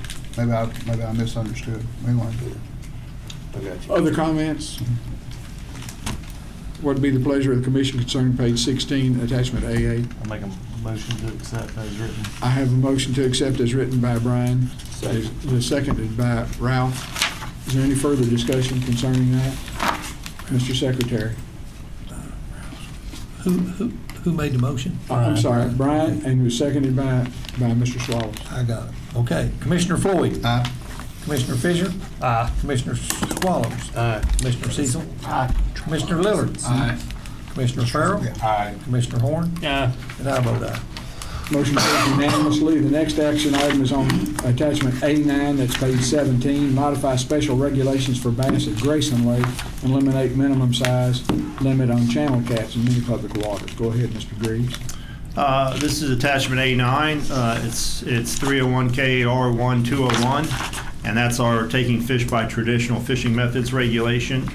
The two proposals in this regulation would be to establish a slot limit for largemouth and smallmouth bass on Grayson Lake of 12 to 15 inches. So that would mean that you would have to release fish between 12 and 15 inches, and you could harvest fish below 12 inches and harvest fish above 15 inches. And this also would retain the 6 fish daily limit. The second proposal is we have a fairly extensive list of over 100 water bodies where we impose a 12-inch minimum size limit currently on channel catfish, and we simply have determined that the current regulation is overly burdensome and really not necessary, and so we want to remove that restriction and just make it statewide regs. And so we would no longer have that lengthy table of water bodies with a 12-inch minimum on channel catfish. Mr. Chairman? Yes, sir. I've had several comments about the Grayson Lake, and I made some notes here. Every one of them are for it, and most of them said it was badly needed. So, and I had no comments on the catfish. So, you all might remember there's slot limits we place on lakes where there's abundance of small bass. We want to. There's so many small bass that they're stunting. There's too much competition. And so we impose that regulation to hopefully encourage folks to harvest the smaller bass And if we can get those numbers reduced below 12 inches, then growth will begin increasing. And so that helps the population. Is Grayson in your district, is that right? It is. Okay. Yeah. Any further questions or discussion on that? I would Well, then if make a it's in your motion. district, I would assume you're gonna make that motion? I am. Okay. You're gonna make a motion to accept, as written, what their request from Fisheries on page 17? As written, is that correct? Mm-hmm. Is there a second to that motion? I have a second from Mr. Farrell. Any further discussion? Please take the roll, call the vote. Commissioner Floyd. Aye. Commissioner Fisher. Aye. Commissioner Swallows. Aye. Commissioner Cecil. Aye. Commissioner Lillard. Aye. Commissioner Farrell. Aye. Commissioner Horn. Aye. And I vote aye. Then the motion carries unanimously. The only other action item, and it's not written down here, is Lisa Cox has pointed out to me, and it's just a summation of our previous vote, a unanimous vote on the contract increase of 6% for Commissioner Storm. We did not place on that a time when that increase was to take place, and she's pointed that out to me. So today we need to discuss or to make a motion concerning the time that the 6% increase that was voted unanimously he is kind of a doctor, for Mr. Storm to be enacted. So I'll open the floor to discussion about how to do that in a timeline. I'd make the motion that we make it October 1st, since our meeting was at the end of September. I would second that motion. Okay, so I have a motion that we make effective the 6% rate increase or salary increase that was voted on for the commissioner on September, whatever it was, 22nd, to be effective on October the 1st. October the 1st. And I have a second from Mr. Floyd, Dr. Floyd. Here I go, I called him Mr. and this one Dr. Sorry about that in reverse order. Sorry, Doctor. Is there any further discussion about that? Would you call the roll, Mr. Secretary? Commissioner Floyd. Aye. Commissioner Fisher. Aye. Commissioner Swallows. Aye. Commissioner Cecil. Commissioner Lillard. Aye. Commissioner Farrell. Aye. Commissioner Horn. Aye. I vote aye. Then that also passes unanimously. The next order of business for the commission is discussion items. Our first one is modification of non-traditional fishing regulations, as you have seen there on page 3. That's attachment D1, page 18, and I believe, Dave, you're going to do that one too, aren't you? Yes, sir, Mr. Chairman. Thank you. I have several provisions that we're proposing within 301 KAR 1410. And the first one is really kind of a cleanup. We already have in regulation a restriction on possessing a fish gig or a gig of any type while in a boat or on a stream or lake from November 1st through the last day of January. But it's written only in 1082, which is the frog gigging reg. So if you're a gig fisherman and you happen to go directly to the gigging regulations in 410, you would never see that there's a restriction of not having a gig in your boat. And so we want to just make sure that we put language in 410 that mirrors the language that's already in 1082. So the second provision is we have a possession limit established for paddlefish and catfish in 1410, but somehow we did not have a possession limit for shovel-nosed sturgeon. So we wanted to make sure we added that possession limit for sturgeon. We also have a daily limit for sport fish taken by trot line, jug line, or set line, but we also somehow neglected to have a possession limit in there.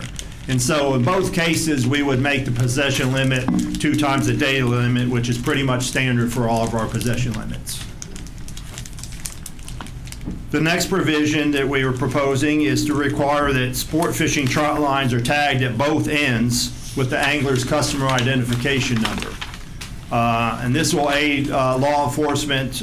So, you know, if a law enforcement officer encounters a trot line, he starts working towards one end, and then there's not a tag on it, then he can just write, you know, this, and then it's illegal. You know, if this saves him from going, or her going all the way to one end and then having to go all the way back to the other end and trying to encounter that customer ID. And so So that's something that we, it's already required to have a trot line tagged at one end. We just want it tagged at both ends. Fairly simple. And the last provision, again, these are all in the same 1.410, is to prohibit hand grabbing on lakes less than 500 acres owned or managed by the department, except at Ballard, Peel, and Swan Lake Wildlife Management Area lakes in Ballard County.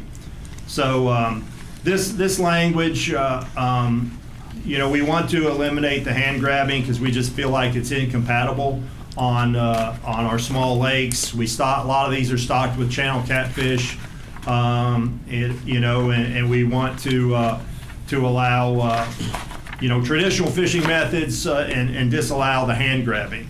We already disallow the other non-traditional methods on these lakes, and this would add hand grabbing to the non-traditional methods that are not allowed on small lakes. And that's all of them in 14. So Happy these to are entertain discussion any items, so questions. ask whatever questions that we need to ask about this before I. And passing this on, if you all require or want to have a vote to pass this on to an action item, or would you prefer that I just say, is there anybody objecting to doing that, and we'll pass it on if there are no objections? And then we'd vote. That way it'll make it a little faster than having to do a vote each time. If I just ask if there's any objections, if there are objections, then we'd vote. How's that sound? That's fine. That's good. I've got a question about this. So on lakes that are less than 500 acres managed by the department, you can still use live scope, but you couldn't hand grab a fish? That's true. That doesn't make sense to me, Dave.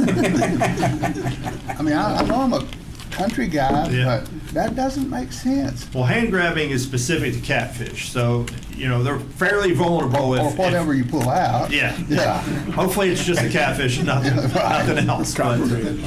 But yeah, they can be quite vulnerable on these small lakes, and we have to stock catfish in a lot of these small lakes because they don't reproduce well often in a small lake that doesn't have rocks or cavities for catfish to spawn in. So we just feel like it's incompatible with our small lake, especially if we're going to the trouble to stock channel catfish in there. We prefer that we don't have hand grab. Do we have that many people that hand grab that it makes Probably, it material? probably not. Yeah. That's my only point here. Yeah.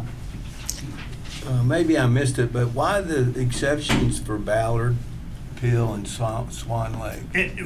That mirrors the language that we already have for the non-traditional methods for jugging and set lines and whatnot. That specific wording is in there for the jug lines and set lines. Okay. That they're still allowed at those lakes. So when we introduced the hand grabbing prohibition, we wanted to make that same exception since we made that exception for the other non-traditional fishing methods. Thank you. Other questions or comments about what he has proposed to move on to an action item later?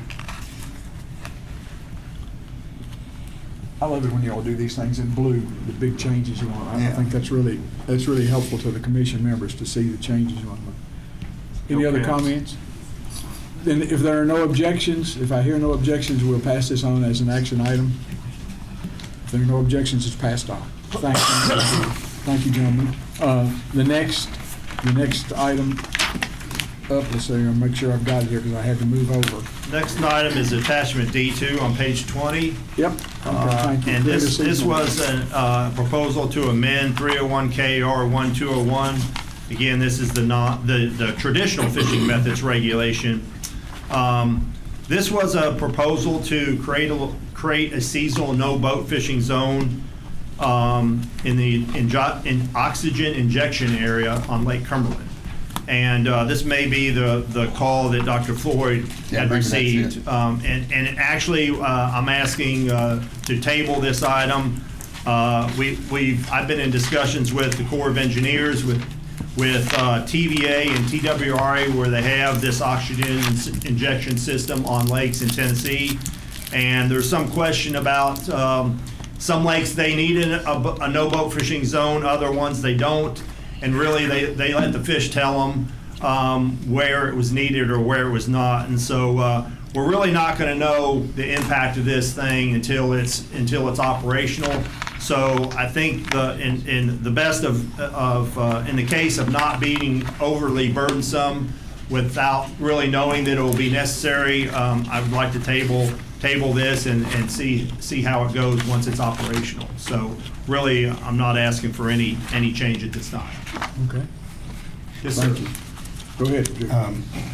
When they put that system in place, does it act as a fish attractant, or is it there to cool the waters at the bottom of the lake? The purpose of it is to inject oxygen. So when they pull when they do the hydropower generation, it pulls oxygenated water into the tailwater. So it's really, they inject oxygen into the lake to really help the Cumberland tailwater, and they're not doing it as much to help the fish as they are being allowed to generate whenever they want. And because right now they have to alter their hydropower generation to maintain the state standards of 5 milligrams per liter instantaneous, or 6 milligrams per liter daily average in the tailwater. And so if they inject oxygen into the forebay at Lake Cumberland, the hope is that they can maintain those oxygen levels with their generation without having to be limited by how much they can generate, or using the sluice gates, which is what they use right now to mitigate for low dissolved oxygen. So if the oxygen injection system works, they won't have to use sluice gates anymore. And so, but there is the concern that it may concentrate striped bass and walleye in the lake. And we just really won't know until it's operational, and that's why I think it will just be prudent to take a wait-and-see approach before we impose something that would be fairly burdensome. The diffuser lines are 50,000 linear feet of diffuser lines is what I'm told, and I've seen a draft map where they extend from the dam up lake 2.5 miles. So it could be an extensive area where the diffuser lines are. And so, again, I think just take a wait-and-see approach. See how the fish react. If they are over-harvested to too great extent, then we would have to do something to make sure we protect that striped bass population, because both us and the anglers and the guides would not want to see an inordinate amount of harvest that would not be sustainable. Go ahead. So if you say it's 2.5 miles, are they are other states closing down? That's a significant amount of area. I know. At Cherokee Lake in East Tennessee, they have about a 1.5 square mile area in front of the dam that's closed to boat fishing. And so that's... would they be putting those lines in the river channel? I mean, they put the lines on the bottom of the lake upstream of the dam. And when they run oxygen through them, I'm told they're going to be tethered to the bottom and float up when they're operational. And the operational season, depends on the year, obviously, but it will be when the lake, the hypolimnion, the depths of the lake below the thermocline gets anoxic. That would, in Lake Cumberland, that would happen at the end of July or sometime in early August. And then it'd be all the way and through probably at least November, at least the beginning of November, maybe even to the end of November, when this thing would be operational. That's where they're catching most of the stripers. Well, the thing about it is there's a healthy amount of fishing in that area right now, and there isn't the oxygen injection. So, so we would be closing down an area that's already highly used, and so it's just the same thing if they did it on Barkley, because I imagine that would extend way past the canal, maybe around to Moon Bay if it's 2.5 miles. That's a lot of water. It's past Indian Creek, I can tell you that. Yeah, I mean, it goes up past Beaver and Otter entrance there on the right. If you know where Cemetery Island is, it's about to there. Okay. So. Okay. So anyway, all that wouldn't be closed off, though, would right now we're tabling the idea of doing that, but, we just need to be careful once it's operational and see how the fish react, see how, how high the harvest is, that kind of thing. What are they projecting it's operational? They project it to be operational in 2025, so July of 2025 is, yeah, we have a while. And certainly, because of the reg process, if we wanted a reg by July 25, we needed to do, that's why we're at this time right now. But I expect it, I think we table it and we just wait until it's operational and see what happens. Okay, without objection, then we'll accept that Mr. Dreves wants to table that for further study later. Thank you, Mr. Dreves. I guess, Jenny Gilbert, you have revised provision for hunting and fishing on public land. That one's yours, isn't it? Yes, sir. Okay, you have the floor, ma'am. This is just in the interest of transparency. We had 3 regulations on the agenda at the last meeting that were up for just review based on the sunset law that's in 13A. And what that is, every 7 years, if a reg has not been updated or changed in any way, then they're going to sunset that. And the regulatory agency has to say whether or not they still want it to be in place or it needs some changes. So there were 3 on the agenda at the time. The only reason why you see 1 here in this bullet list is because 5040, that was the migratory bird harvest program, it only requires the semantic changes that we mentioned at the last meeting. Meaning, maybe there's a word that's different now that they want us to use, saying we are authorized through statute instead of we are required. It's just very basic changes. There may be semicolons instead of colons or commas, that kind of thing. The other reg was 2122, and you're going to see that in a couple of minutes. So there were some changes that were going to be needed that were substantive on that one. We thought that 3005 would only need a few basic, similar, updated language changes. But the more we began to discuss that regulation and look at the language there, Mr. Drees, Mr. Robinson, and then our engineering director, Mr. Michael Scott, and I all met and discussed there are things there that really had not been thought of when that regulation was written. And that's why the sunset law is important, because otherwise we probably wouldn't have looked at this reg yet. But the changes you all are voting on for 3010 and other WMA regs also require us to take a look at the language that's in this. So it's going to take a little bit more of a substantive change to this regulation than what we had originally thought. So we wanted to make that clear. It's going to need some definitions. As you see, we're going to have to define what managed lands means. We have different types of property all over this state that we probably didn't have, or we just didn't go into great detail about when this reg was originally written a pretty long time ago. So that's just a really basic overview of what we're going to be bringing back to you. Of course, we'll have a little bit more detail in each of those provisions when it becomes an action item, of course. But if you have any questions, I also asked Mr. Dreves to be ready for that, because I think some of it definitely deals with easements and the property that's around different types of water bodies that we have as well. Questions about what Ms. Gilbert brought in? Do they advise you when something is about to sunset, or do you have to just keep up with that? We have to keep up with that. Ooh. Yeah. And that's one of your responsibilities, and yes, sir. I understand you do a great job of it. But. And in deference to Mr. Fields, that first happened when, gosh, there were 40 he had to do all at once before I was here and taking care of this. So it is something we try to stay up with, so that we're not dealing with dozens and dozens starting all once. over again. Yes, sir. Yes. Well, thank you very much for that. All right. Other questions? Then, without objection, we'll move that on to an action item, and you will have a little more detail in those action items. Of course. Yes. We're just still working on that. So if I'll just be honest, if by the next meeting we feel like we're still fleshing that out and we don't have that in detail, we may have to hold it as an action item for another meeting, because we really want to be clear on how we're handling different types of property that we have, and the decisions you all are making on the provisions that are on WMAs, that may affect the language that's in this one, because technically, it's a public use of a newly or a managed land. So whether we acquire it or manage it, one way or the other, it would affect based on other provisions you all have potentially. Okay. Thank you very Okay. much for that kind of update.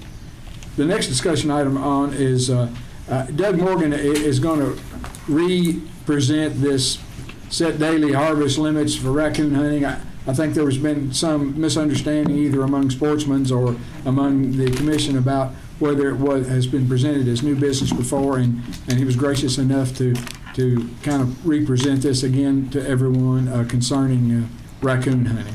So Doug, do you want to just do that from where you're sitting? Sure. There we go. So, okay. Commissioner Morgan, it's your floor. Just to kind of recap this proposal was brought to me by the coon hunters, and the vast majority of the coon hunters, all the clubs, the United Kennel Club, which is the largest dog registry in the United States, is for this. All the majority of the coon hunters think this is a good idea to impose this regulation on themselves to curb the harvesting of the coons by some overzealous individuals that seem to think it's a good idea to kill hundreds of them in a weekend. And since this has started, I have received much comment from coon hunters and people that are not coon hunters, and I appreciate all the comments. And if there's been some alternative things presented to me, and one of them is to let this limit be on public lands and WMAs, and on private property let the landowner get damage permits if he's got too many coons on his property, and obtain that permit anytime during the year he needs to do it, whatever his crop is or whatever he wants to do. There's all kinds of good ideas out there, but I believe it needs to be addressed. This needs to be addressed to stop this. We're getting starting to get bad press on it. I mean, it just needs to be fixed. And it's my suggestion, just pass this on to the next quarterly meeting. That gives everybody 3 months to sit down and work these things out and see if they can come to a reasonable consensus. I think that's a good idea. So I would move that we do that. Okay, who will be the presenter of that at that time? I don't know. I won't be here. So I'm saying, will you? I don't know. I would assume that the president of the Kentucky Houndsman Association would have a big say in who. He'll present it to whoever's sitting in the seat. It needs to be presented either by a department individual or by another commissioner. Yeah, there you go. So that might be something that you work on in that 3-month interim. Right, I would be happy to. But you need to also make the alterations that you would propose, not just this statement, the alterations you propose for the action item at that time, because I know you've talked to 2 or 3 different people about how to modify your request. Yeah, I've talked to a bunch of them. At that time, if without objection from the commission, if we make this discussion a then action item, you need to have it presented either by a department member on your behalf, even whether the department individual agrees with it or not, and they can abstain from giving their opinion if you request for you, or get another commission member to present it on your behalf. Yeah. Is that okay with you? And is that I'm not okay sure. with commission members? I would object to passing this on at all, just for the fact that we just had a discussion on hogs and allowing a landowner to do what they need to do on their own property. And to have to go out and get a permit, which I think the KRS would already say if they're damaging, you don't have to get a permit. A landowner can just go shoot as many as they want and just keep going at it, right? Well, here's the caveat to that. On that permit, it says that if a raccoon is damaging your corn and you take a dog and run it off, you can't harvest it after it leaves there. You cannot Once it's kill out it. of the cornfield and it's treed, you don't really have the right to. That has to be changed if you want to do, if that's But I'm desired. talking about a landowner not using dogs, just being able to shoot them. Like they go out there, they catch them, they just start. I understand, but they're saying if you run them off, if you run them out of the area, you can't kill them. They're no longer a damage, and that needs to be fixed. You should be able to put them out of the corn and kill them no matter where they go. So this whole thing needs to be worked on. And it's not going to be settled here today, and just saying we're going to forget about it and not do nothing, it's not going to work. This is not going to go away. So Okay, so let me. Well, I'll catch up to what I was going to say here in a minute. Go ahead, Robin, and then I'm going to try to mediate this. I've got one objection to it even being passed on, and if that be an objection, because we are passing these on without objection. If we've got an objection, then we're going to have to have a vote. Or if he makes a motion not to pass it on, we'll have to have a vote on that. But before we do that, I'd rather have the discussion part of this resolved before we get to, if you want to make a motion not to pass it on, it's got to be in the form of a motion not to pass it on, because we're passing them on without, if there are no objections, but if we've got an objection to passing on, we're going to have to vote on passing it on. Go ahead, Robin. I've had your several discussion constituents speak with me about this issue. The first thing I'd like to say is a significant number of those folks are under the impression that this would apply to trapping. And I don't believe it does. No. It does, but they think it does. And there are plenty of people passing on misinformation that it does because they're against doing anything. So that's the one thing. The second thing is, of my constituents, a significant number of those folks are coon hunters. We have a lot of coon hunters. They are opposed just about to any regulation. They just, I think they mistrust government and anything that has to do with government. And so they are adamantly opposed. My constituents overall, this is doing anything with this as written right now, they don't want it. Doug, let me ask you if I may. I'm in 301 KAR 2251, hunting and, it says hunting and trapping seasons. You want to amend hunting and trapping here. that's because that's a section that's under not the reg. Okay, so the reg, or the change you want to make is not for trapping at all. No. Okay, I just wanted to clear that up because it says here, and that's as KAR 2. It says per hunting party, that's not involving trapping. Okay, Right. okay, I got it. I just wanted to clear that up to make sure nobody would see in there trapping. And I believe what Doug just said would be as pertaining to public land, WMAs, not private land. Right. If I understood Well, that correctly. I sympathize with Robin here a little bit with, that needs to be clarified in a final, if it comes to a final vote for Right. Well, an that's action the item. purpose of having something from a discussion to action item. Exactly. Well, so there you are. But those are just one of the 2 or 3 of the things you There's a have to whole list of specify. things that can be done. I think it'll satisfy everybody. Okay, so I have at this point then, any other discussion about this topic? Paul, did you have anything that you wanted to add? I just think if what he's saying, if you want to modify this where it is pertaining to public land and WMAs, then that needs to be specified here. Mm-hmm. Right. Well, that would be an action item in the event that it's passed on. That would be in the discussion right now before it goes to action, that this applies to public land and WMAs, not private land. Yeah. Okay, go ahead, sir. I mean, I got a Facebook group. I allow everybody to comment. There's 100% opposition to this. Can't even fathom why we as a commission are spending our time on this, especially after we had Laura Palmer and Scott Harp say we don't have a coon population issue, and we're doing a shotgun approach to a specific instance that gave a bad taste to a group. And I get it, if they're doing certain things that can give us as hunters or trappers or whatever, we need to try to figure out that issue, not just set limits, because that issue is still going to exist whether we set a limit on it or not. They will figure out a way around it, and you're not going to stop the behavior that you're desiring to stop by setting limits on it. And I think it's going to make an issue where we lose credibility for what we're doing. Well, I'm telling you, we're losing credibility as hunters already by a truck holding 600 dead raccoons. I mean, that's... And I don't disagree with that. Yeah. Like, if they're parading that around, like, we got ethics issues and stuff, and we need to address that, but not a shotgun approach to annihilate everybody's right to do what they need to do to manage their property. I'm not advocating that that's a good thing. Okay, Mr. Swallows. The 3rd District adamantly opposes doing anything with this, putting any kind of regulation on it at all, making any change to where we currently are, what we're currently doing.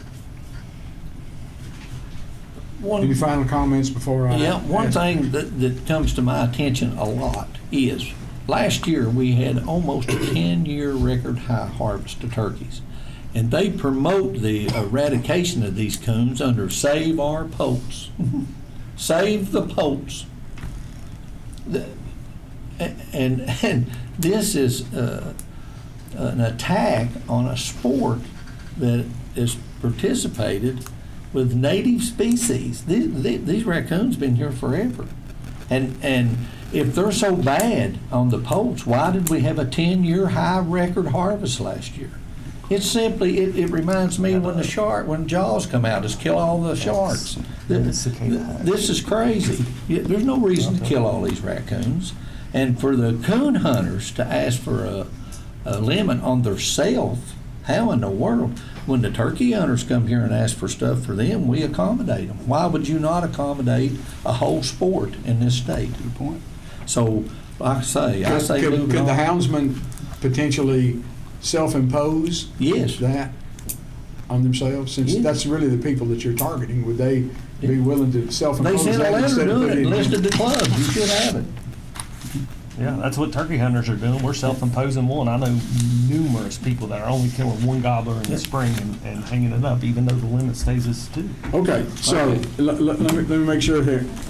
You want to move it on. I have one objection to moving it on in any form or fashion, or with the modifications, because Paul has pointed out he'd like to pass it on with a few modifications that you'd see. Well, I would think that would be a new business thing that they bring back and say, hey, we changed it, bring it back 30. Oh, no. We modify stuff all the time and move it on.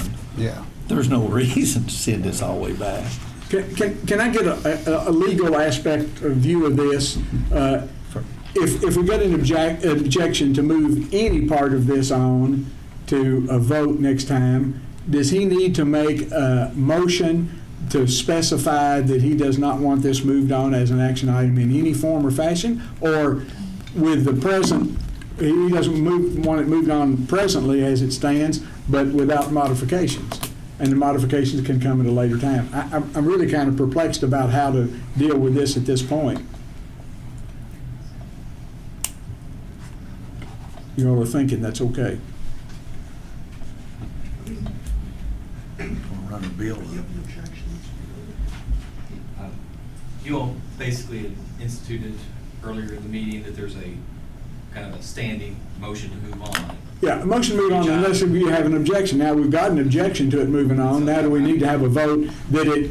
That would be a vote. Needs to be the vote. And then in the event that it wants to be brought back with modifications as new business, it could be brought back with modifications of this issue again with new business?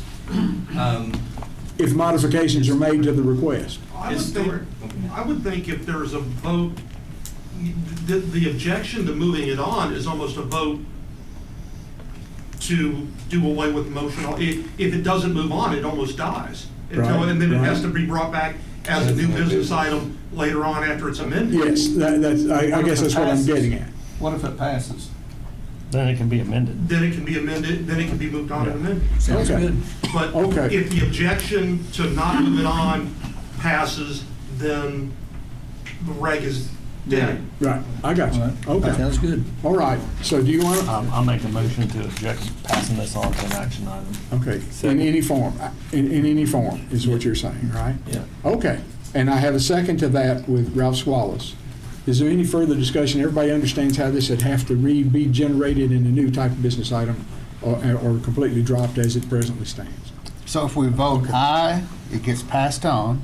Yes, if you vote nay. No, if you vote yay, then you vote to stop it right now. Okay. That's what he's made a motion to stop moving this forward. I just feel for my district. I have to vote Okay, no, not knowing if I'm going to have. I've already got. I understand, and I think everyone understands your point. Well, I want to clarify it too, because if it passes on to an action item and somebody doesn't fill my seat and get confirmed, then my district, Ralph's district, is unrepresented for a vote that I think has statewide. And yours. Same difference. Same difference.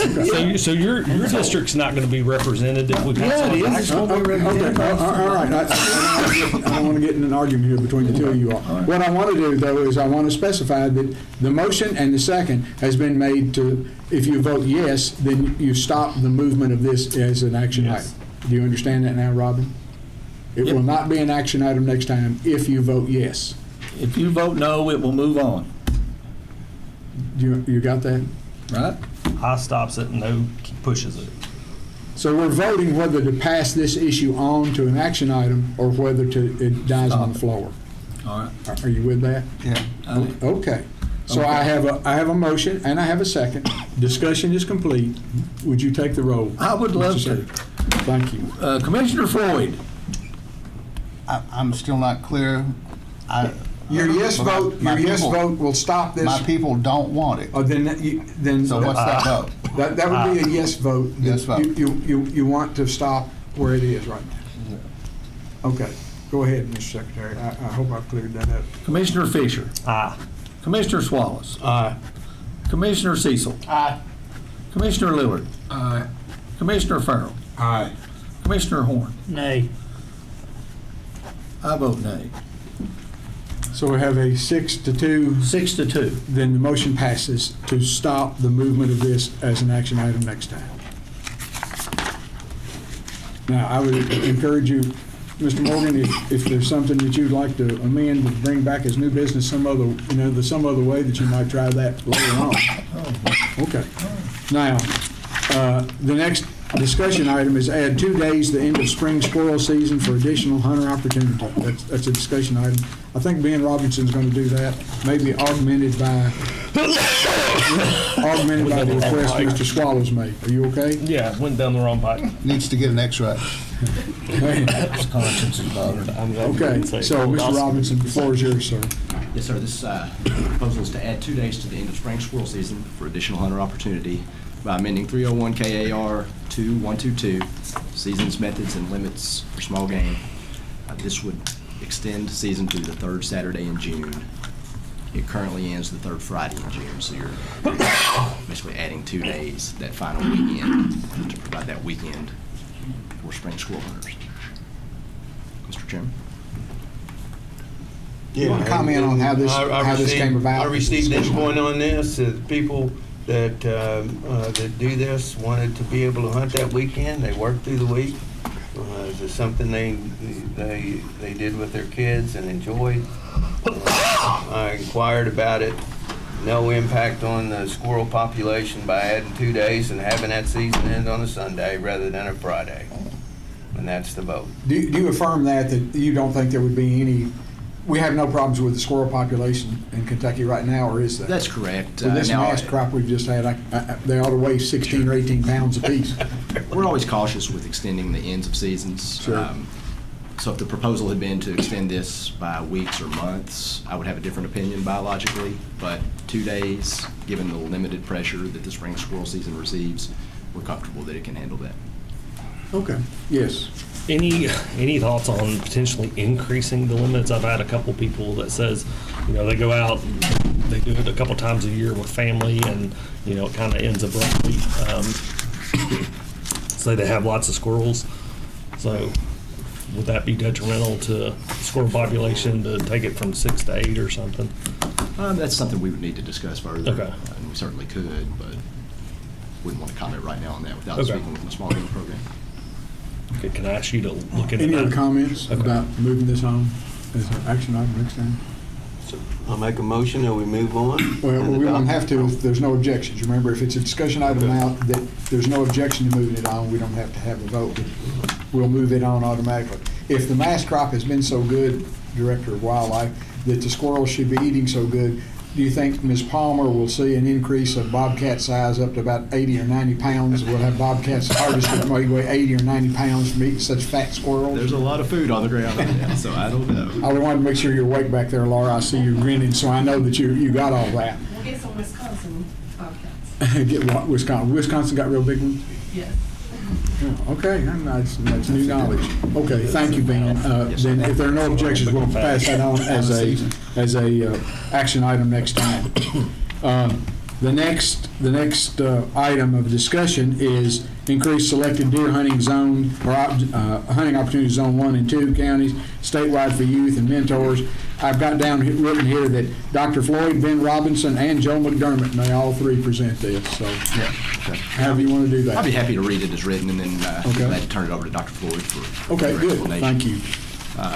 Again, that would be to amend 301 KAR 2172, deer hunting season, zones, and requirements. First would be to expand early youth gun deer season to 9 consecutive days, beginning the second Saturday in October in all 4 hunting zones.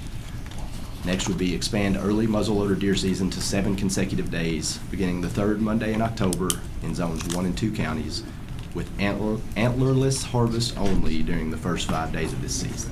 By the way, gentlemen, that's page 21, attachment D3. I didn't tell you that. I'm sorry that I left that out. I know you worked in conjunction with Dr. Floyd concerning this proposal or this discussion item. Is there anything that wildlife sees that's potentially damaging or bad with this? Wildlife likes this, or wildlife is neutral, or wildlife objects to any part of it? From a deer management perspective, as you know, we're always looking at creative opportunities to increase harvest in Zone 1 counties and Zone 2 as well, to maintain those Zone 2 counties where they're at. So this could be a potential opportunity to do that. So there's nothing that you overtly don't like about what you see as a discussion item? Correct. Okay. Paul? 2 comments. Is there any conflict or overlap in the youth season going from 2 days to 9 days? Do we interfere with any other season whatsoever? I do not believe so. And Mr. McDermott, you may want to join me at the table. Squirrel season, right? Research It's this. on Squirrel into- season, there woods. There would be some hunter orange requirements there if you were in the field consecutively with those folks. Archery deer season. Crossbow season for deer and turkey would be active as well. So that's the overlap. And if I read this correctly, so you're going to actually I won't use the word penalize, but you want to change the early muzzleloading season in zones 1 and 2, whereas they could kill an antlered animal the first 2 days that it comes in, the only 2 days that it's in. Now you're going to say they can't kill an antlered animal on the first 2 days. They got to wait to the last 2 days. On the first 5 days, and the additional hunting days, it's Monday to Friday, would be antlerless only as written. The way I read this, only the first 5 days with antlerless harvest, only the first 5 days. The first 5 days is that Saturday and Sunday that currently is an antlered animal. The new muzzleloader, so you have youth one weekend, and then the immediately adjacent week, or the immediately following weekend is muzzleloader. For 2 days. So the 2 days. So we're talking about that Monday to Friday in between the current youth October season and the current October muzzleloader season. Is the youth. The youth would be 9 days. The muzzleloader would be 7 days, starting on the Monday after the historic youth. Okay, the way I read this, okay, I read it incorrectly, sorry. The way I wrote it is- Right now, the muzzleloading season comes in on Saturday and Sunday. Yeah. So we're talking about bringing it back to the Monday prior to the current opening date, so that there's more overlap. When I wrote it, it would be 9 consecutive days for both youth and early muzzleloader. And people would still be able to kill a buck, adults would still be able to kill a buck on the traditional 2 days that were early muzzleloader. it's not even in season the way it's written here. That season date is Saturday and Sunday following youth season. And the way this is written, the youth season would go into that Saturday and Sunday. Both youth and adults would be 9 consecutive days. That's how I wrote it. Both youth and adults, 9 consecutive days. The first 7 days for adults would be antlerless only. They'd still be able to kill a buck those traditional 2 last days, which were the days of the traditional early adult muzzleloader season.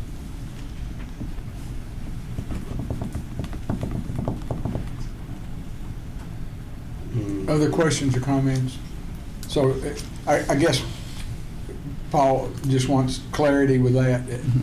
Is there a way to write that up where it's any clearer? Ben and I can get with that. One other thing, I've gotten multiple comments about this, generally positive. The negative comments have been from has only been once from Mr. Morris, who sent us a letter from the United Bow Hunters of Kentucky, and he basically had an interest in the impact it might have on archery hunters. One of the things I'd like to say is we have one of the longest archery seasons in the whole nation here in Kentucky. Starts from basically early in September and runs through Martin Luther King Day, I believe. And so that's roughly 4.5, well, a little bit more than 4.5 months. that you have a chance to archery hunt. What would be the impact of doing this? The impact would be for 5 additional days, the archery hunters would need to wear orange. That's it. A relatively minimal impact for what, in my opinion, is a huge gain, that gain being trying to get more youth involved in hunting. You start hunting now with deer, by and large, not small game, like when a lot of us were young. Okay, that's just how they start. If this gives them an opportunity to get out there with a mentor, maybe a father or a mother, or maybe an uncle or a grandfather, I think that that is well worth the archery hunters having to wear orange for 5 additional days. And that's just in zone 1 and 2? For the adults, that's in zone 1 and 2. That's correct. Well, the hunter orange requirement would apply across the entire state because the youth season, if it is expanded to 9 whole days, it would be a firearm season, so anybody else hunting would have to wear it. Everybody wears orange. And keep in mind too, there's a significant number of the archery hunters now that are crossbow hunters. So having to wear orange would be much less of an impact than it probably was 10 years ago, when you had to be up much closer to the animal. A significant number of folks are crossbow hunters. So I think we need, I'm not saying this is perfect, but I think we need to try to do something to get kids involved in hunting. And if we don't, you know, we've got how many years in a row, 20 years in a row of declining license sales? We're not replacing ourselves. Okay, Ralph, you're first. Are we sure this coincides with the fall break for schools? And I mean, we got kids going to school and playing games and sports, and how do we know this is going to help? Is that when the schools, the public schools, break across the state for? They break at different times. School districts choose when they're going to take their fall break. Yeah. But typically it's the first weekend. Typically it's the first weekend in October, or the first week in October, or the second week in October. Typically, almost probably 95% of the districts in the state will have that time period. Okay, to this then, you know, we know that it might hit, it might not. We could miss the hunt depending on what portion of the state we're in. You know, they might get it, they might not, if they don't do it the first week or the second week in October, or switch either way. My thought on this, and feedback I got too, is why not do it over the time we know they are off, which is the end of the year and the Christmas season, if we're going to add to it. We already have a youth season at the end of that, and make it an extended muzzleloader season. I can speak to that. All right. Okay. Let's speak. If your idea is just to kill antlerless deer, I don't have a problem with having a late season. There you go. But keep in mind, the average deer hunter it takes less than 2 deer per year. Correct me if I'm wrong. Less than 2 deer per year.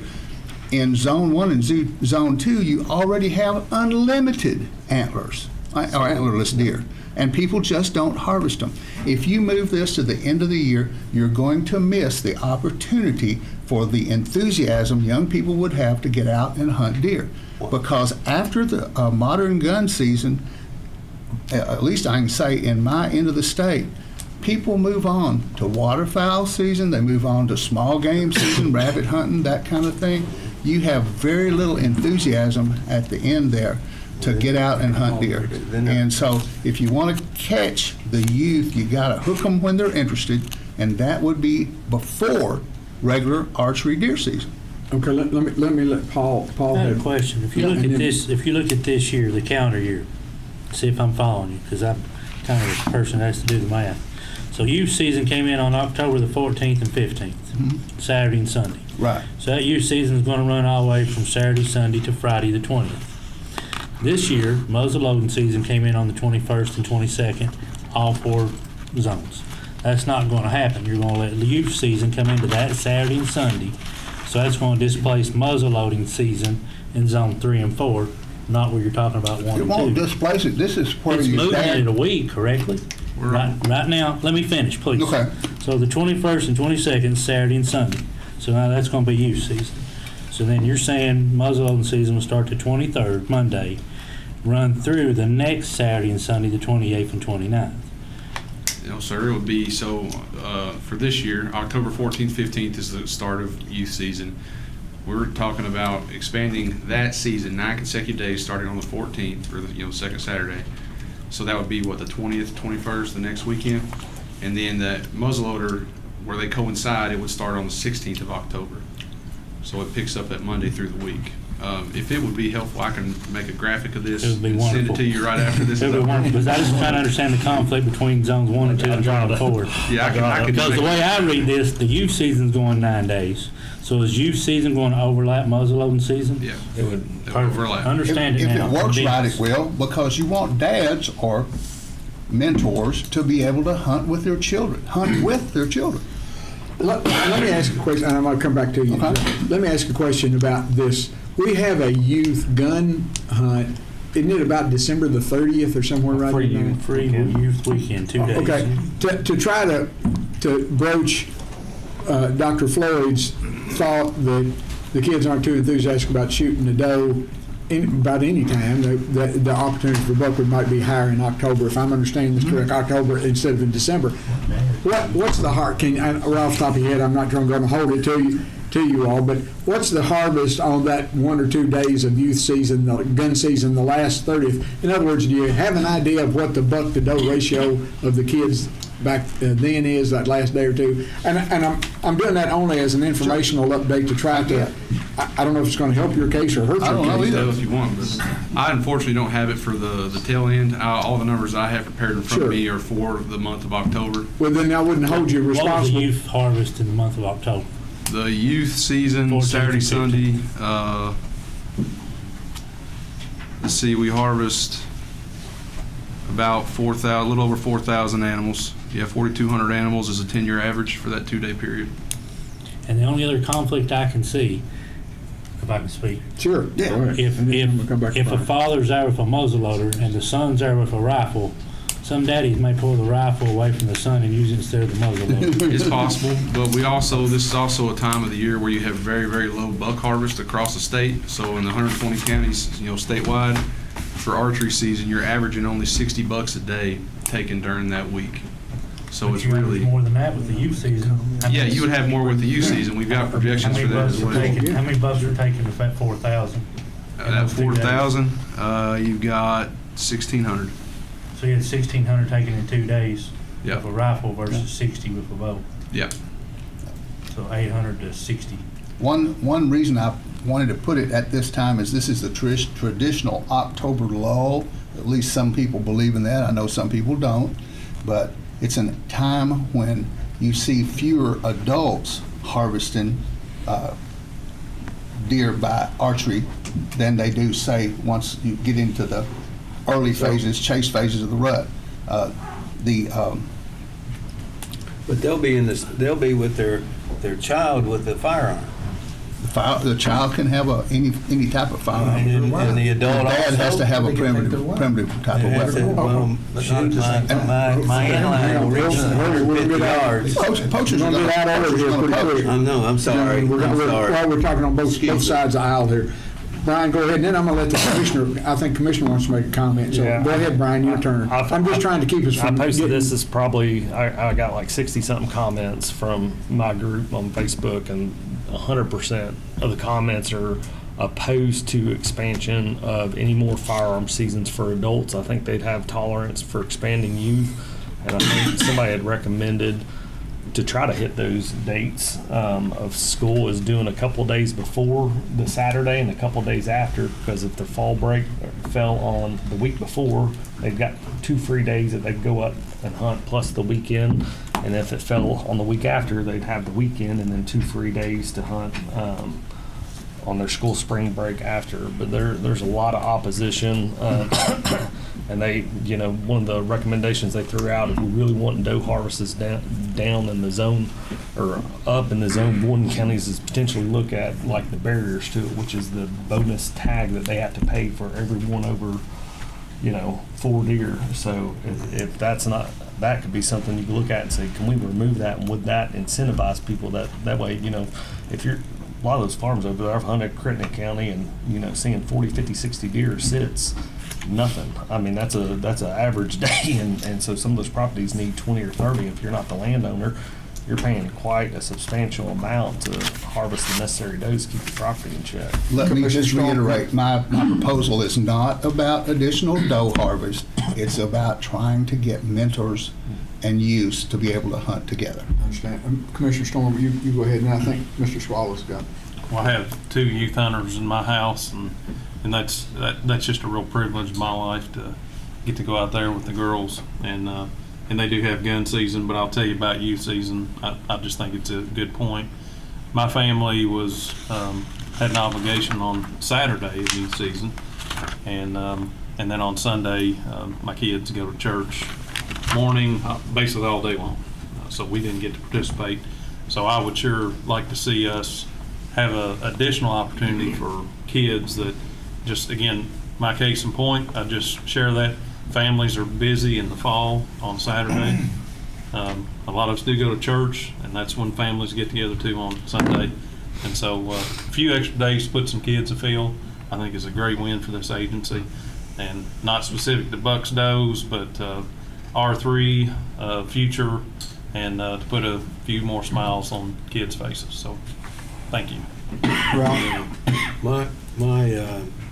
My feedback and opposition on this was pretty extensive due to the increased pressure on the herd and just that many more days of orange hunting.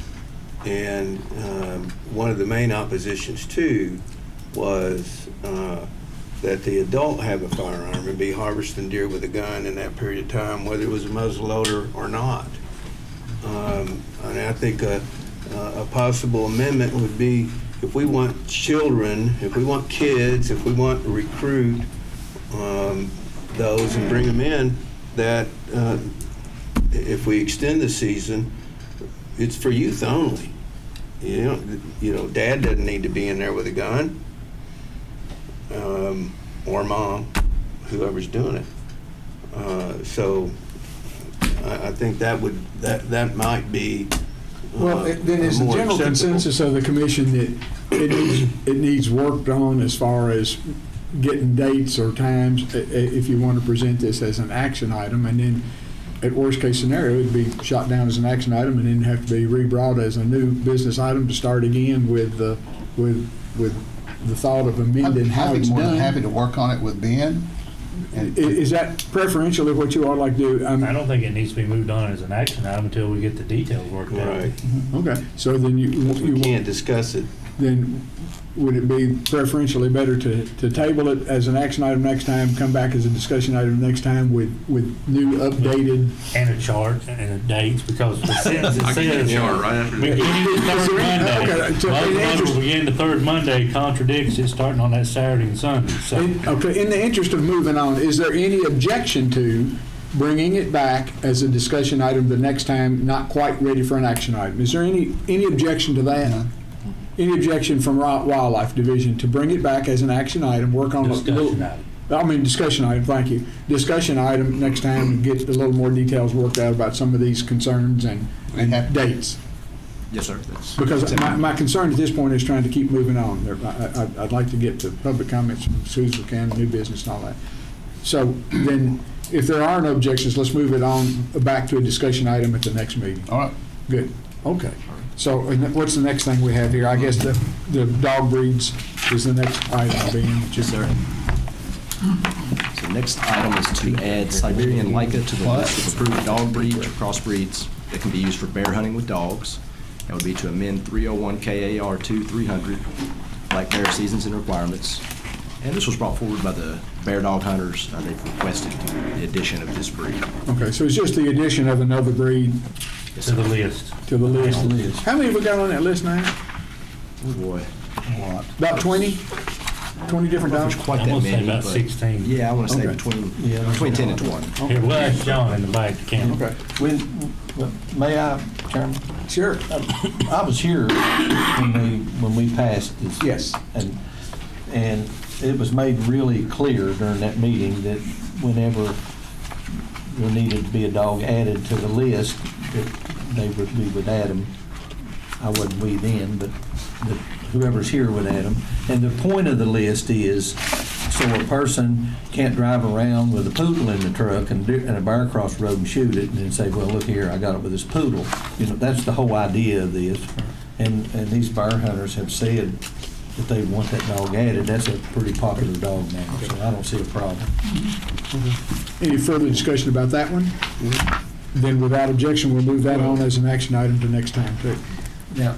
Okay, the first item, new business item, I guess you have again with Dr. Excuse me, I thought the September, what about the September? Is that not on everybody? I'm sorry. What are you referring to? I thought. That's new business. There was a September, oh, it's a new business, I'm sorry. It's a new business heading between them, excuse me. If you don't care, if you'll just wait to be called on. No, I'm just kidding. I just said that, Doug. That's fine, Doug. Keep me honest, Doug. Thank you. Sure. So the next item is a new business item. It's NB1. That's on page 22. Ben Robinson and Dr. Hast are going to present that, I think. Dr. Hast here. There, I see him back there. Sir. This is recommendations for the 2025 bear hunting season, gentlemen. That should be page 22 of your handout, or NB1. Yes, sir. This would be to amend 301 KAR 2300, black bear seasons and requirements. The proposal is to establish a 14-day early archery and crossbow season in Clinton and Wayne counties to begin on the third Saturday in September and coincide with the opening of deer crossbow season. Okay, remember, gentlemen, for new business, we listen to what they present, and you might make notes of things that you'd like to discuss, but we're going to try to keep from asking them a dozen questions that we'll reserve for the discussion time. Dr. Hass, do you want to add anything to that new business item? That's what I'm thinking. Yeah, I think, at its foundation, this is just to react to some crop issues that we've had that have been kind of festering, but Gentlemen, He's confused about something. We're trying to get it straight. Okay. Just try to do it a little bit lower because I can't hear what Dr. Hass is saying. Okay, go ahead, Dr. Hass. Yeah, this is just a response to some crop damage. Give some folks in some agriculturally heavy counties some opportunity to take a few more bears. Okay. So you'll bring some numbers or whatever next time on the discussion. They like these numbers. I would say they like numbers and objections, and I like to kind of find out what the survey is from the sportsmen, what they're saying, and the landowners, especially on crop depredation. I know how it's been in Wayne County. Okay. That'll be an interesting. It becomes a discussion item. Can I ask a question? Yeah, what we want to do, if it's something that will help them prepare it as a discussion item, I don't object to anybody asking questions. I just don't want to turn it into a discussion item when it's a new business item. They just present it today. Okay. But go ahead, if it's something Why only Wayne and Clinton counties? Yeah, that's about the only two counties that we've got any measurable, like row crop agriculture damage in the state. We're not getting complaints across the other zones or anything? Getting a handful, like typically gardens, but not farmers with a corn planter kind of damage. Yep. And I also see this as experimental. If it works, this is a good place to test this out on. If it works, it's something we could fire up as things expand. Okay. That new business item you'll be thinking about or making. I'd encourage you all to write down the questions that you might have concerning those to be able to make a good discussion item when it comes. The next is prohibit use of aircraft, drones, helicopters, airplanes. That's Colonel McCrary, and I guess, Ben, you're in on that too, aren't you? I'll sit here for support, yes, sir. Colonel, you look awfully good today. Brass all polished. Appreciate that, sir. You look good. No threads hanging off of you. Your tie looks good. You look great today, sir. Thank you. I appreciate it. You guys look good as well. Teeth look good, too. Good morning, gentlemen. I know a guy on the teeth. No, it's what we're presenting today is prohibit use of aircraft, which would include drones, helicopters, and airplanes, etc., for taking fish or wildlife, and use of drones, unmanned aircraft systems on WMAs and public hunting areas. Specifically, promulgate a new regulation to prohibit taking of fish and wildlife with aircraft, comport with federal law prohibiting take with aircraft, prohibit use in any aspect of take per wildlife definition, KRS 150.010, prohibit use of drones on WMA or public hunting areas statewide, exempt the department and its agents conducting research, communications, and other authorized management activities, exempt use of aircraft for recovery of big game on private lands not open to public hunting, and to allow for authorized landowners, their agents, engaged in lawful wildlife damage control activities, and commercial fishers for use in locating or removing invasive carp. I think it's important that we say that we've gotten a lot of feedback, some being complaints, some people in support of. It's a divided crowd, and we thought it was important to bring it before you guys and also allow the opportunity for public comments if it moves past a new business item. What are your comments for and against, as written? I think wholly it's against take, period. We don't have anything specifically in place for taking with aircraft or unmanned aircraft systems. And then the biggest discussion is, are we going to allow them for recovery, and how are we going to manage public lands with respect to recovery, and how that coincides with federal regulation, because much of our lands are federal lands that we manage. So can I ask a question then? Because about the only comment is on the recovery side. I think a lot of people want to use them for take, but they understand the detriment it could have on the populations and ease, and it's very similar to what a lot of states out west have, and so a lot of people are accustomed to that already. But I think it's significantly increased the amount of game recovered, which overall helps the harvest, because somebody doesn't tag an animal, they're probably back in the tree stand that afternoon going back after them again. What is that line where if somebody shoots it, it runs on the neighbors out there hunting, and a drone's flying over? Is there going to be a hunter harassment issue if they're constantly flying over a deer stand? That's the only negative I've heard, and it makes sense. And how do we deal with that? So we've had that instance already this year, Okay. and there's probably several across the state. I can't speak of that, but one specifically where that occurred. Much of your drone usage has to comply with Federal Aviation Administration, so there's guidelines that are already in place. Ultimately, you can't fly a drone above 400 feet. It's that 100-foot buffer from 500 feet to where it's commercialized aircraft. We have state law that models federal law with respect to that. And the biggest thing as well is it's got to stay within line of sight. Now, when you take all this into consideration, just like we do any regulation, it's on us from an enforcement standpoint to prove that the law is being violated. So the burden of proof falls on us, not others. With that said, it's an extremely difficult thing to enforce. Again, there's federal guidelines in place, and a lot of our state laws that are already in place, they mirror that, and I can provide you all with a lot of documentation. I have done quite a bit of research, and I think Mr. Robinson and his staff have as well, but I saw you raise your hand, sir. Paul, go ahead, Paul. I know in my district where we've had issues is with, say, a group of elk hunters are going in on a bull. Another group of elk hunters are wanting that same bull, so they fly a drone over and run that bull off. And also, we've also had it where they've used the drone to take one of their hunters into where the bull is bedded. So I don't think a drone should be used for the taking. No, I'm agreed. I think most of our people are for it. And we just have to be really careful how we handle harvest with a season going on and multiple hunters in the area, so that a recovery is not an attempt as a disguise to mask what's actually happening. And that's the only comment I have. Okay, Jerry. Thank you so much. I'm reminding you all, this is a new business item, so we want to kind of be brief with these. But go ahead, Jerry. They've got TikTok videos where they're recovering the deer where they couldn't get it out any other kind of way, I don't believe. Picking them up. Using it for recovery, like New Zealand, it makes sense. At least it does to me, because if you got a big buck, you're trying to get it back to your property, you're not going to have probably a straight line of sight on that drone. But if you have another guy on that other end that hooks that animal up and recovers it that way, I don't really see a big deal with that. But used it for, like he said, harassment of another hunter, that would be a problem. But just recovery, it would seem like it would be a pretty good idea. I do. Just to reiterate, of course, the line of sight, that's an FAA, so that's a federal regulation, something we would not have control of. And again, I repeat, it's the communication we've received has been divided. We just thought like it was our job to bring it forward and present it to you all for discussion. Do you see something problematic about if a hunter shoots a big buck, that buck runs off, they can't find it, so they come in and bring in a thermal drone, they locate that animal, they go up and the buck is just wounded, he's not dead. Would that be considered using a drone to assist taking an animal? Because they're going to shoot it.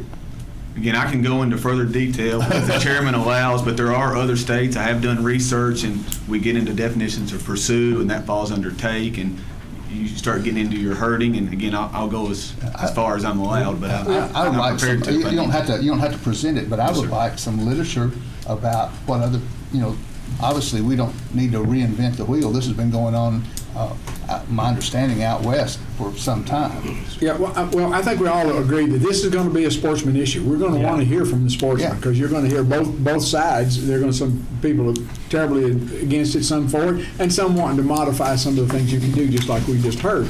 But the more information you can provide the commission between now and that meeting, Colonel, might help them at the discussion time be clear about their questions. Because if we get into very many questions now, there are going to be questions that you might not be able to answer now that you would be able to provide by research. But I hate to get into too many questions at new business. I think the main thing at this point is to let everybody know that it is a new business item. We welcome from the sportsmen their input into this, because there's going to be a lot of input on this, and there's going to be a lot of input on the cellular wireless trail camera thing too. So as a new business item, we're just opening it up that it's getting ready to happen. So start flooding us with information instead of taking a lot of your all's time today asking questions that we can ask at that next time, or that may be answered by the information he provides you. But go ahead. So do we have purview to regulate recovery? Like once an animal's down, does that fall in our purview? Currently, or currently with new regulation? Currently we do not, by use of drone. Oh, I mean, just in general, like take use of drone out. Do we regulate how recovery goes? Does that fall in our KRS? Because I know we take and pursue of animals, but like we don't, with respect to recovery and it being defined. And again, we can get into is the recovery of part of pursue, because I guess technically, if I shoot a deer, for example, I don't know that I'm not still pursuing it until I walk up on it and it's been harvested officially. Yeah. So that's where there's a lot of discussion that takes place in other states as well. That's where my concern is on how you do it. But if you do have it, then maybe you can think about, so we're not having hunter harassment issues. Maybe there's hours they can do recovery, like 10 to 2, and then after legal shooting light or something like that. And I'll reiterate, there are FAA guidelines about flying drones at night. So that's why I think you supplying a packet, if you want to mail it or if you want to email it, it would sure be information on. I'd say the same thing's getting ready to happen on the cellular and wireless camera thing. There'll be a lot of things, a lot of questions and a lot of sportsman input. And I encourage the sportsman input. I think you're going to get a lot of it. But this is just kind of, both of these new business items, in my opinion, announced to the public and to the commission. This is an issue that's getting ready to come up, so start getting your questions together instead of doing them all the very first day. Go ahead, briefly. You've never done anything briefly. I've had a whole lot of input over the drones and hunting, but I don't see private property in here anywhere. If we're going to address drones, it needs to say in there, if a person's going to fly a drone over private property, they need to have permission from the property owner. So if the second bullet point from the bottom does discuss private lands, and what you get into, again, it gets technical, but what you get into is FAA guidelines and your permissions. Now, we could say you got to have permission to use a drone to recover a deer, again, for example, on private lands, but you get into airspace. And we have that. Colonel, right now you can fly a drone over somebody's property. Yes. Yeah. In Kentucky, I can fly a drone over your house. But we couldn't do that. But that'd take a legislative change. That wouldn't take our change. No, but this is a regulatory change for hunting. If I have a farm and I hunt on it, and somebody wants to fly a drone over and see what I'm doing, we can pass in this that they cannot bring a drone over Brian hunting on a farm he has a lease on without that landowner's permission. That's why I was We can do asking. that. We can't unless it's for certain situations, like on the take of animal, which is proposed, we can exclude it. That's why I was asking about recovery. Do we regulate recovery, and do we have purview to say you can't use this to recover an animal? Because if we don't have that purview on the recovery of an animal, FAA dictates what is to be FAA done with don't it. come that close to the ground. Once you hit a certain level, what is 100 feet? It gets very technical. I'll provide you with that. Okay, yeah, there we go. There's the answer right there. Yeah. All these questions that we're curious about now, he will provide us with. Now he knows what he needs to clean up. So, gentlemen, we'll turn a new business item into a long discussion if we're not careful. So, can we sum this up? Is there anything else that's just pressing? If it is, ask them after the meeting if we can. Because some of y'all want to go home, and I've got public wanting to make comments. So, let's let that be it, and not strain the colonel any more than we already have. He'll provide you with some of those federal questions that you need answered. How's that? Is everybody okay with that? Nobody's going to get after me for that. Thank you, Colonel. The next item for new business is cellular and wireless trail cameras. I guess you all are going to present that too. So let's talk about that briefly too. And remember, we're going to have lots of questions about that. We'll have lots of sportsman input on that. And go ahead, John. Yes, sir. Prohibit use of cellular or wireless trail cameras on WMAs and public hunting areas. Specifically, promulgate a new regulation or amend 301KR3010 to prohibit use of wireless or cellular trail cameras. Requirement for all trail cameras used on WMAs, public hunting areas, to be externally labeled with its owner's customer identification number, and exempt the department and its agents conducting research, communications, enforcement, and other authorized management activities. And just to repeat again, this is one where it's been comment and divide with respect to we want to allow wireless cellular cameras on public lands, or we do not want to allow. Okay. It was our job to bring it forth and proceed. Well, and again, we're going to get a lot of input from sportsmen about that. We're going to get a lot of questions from commission members about the information provided. Go ahead, Commissioner Horn. I can just speak about the comments I've received, and mine weren't divided. It was all negative. And from what I've received, they're not for this moving forward into a discussion item from new business. Just one question. Go ahead. Why? Cell cameras. Why? Sure.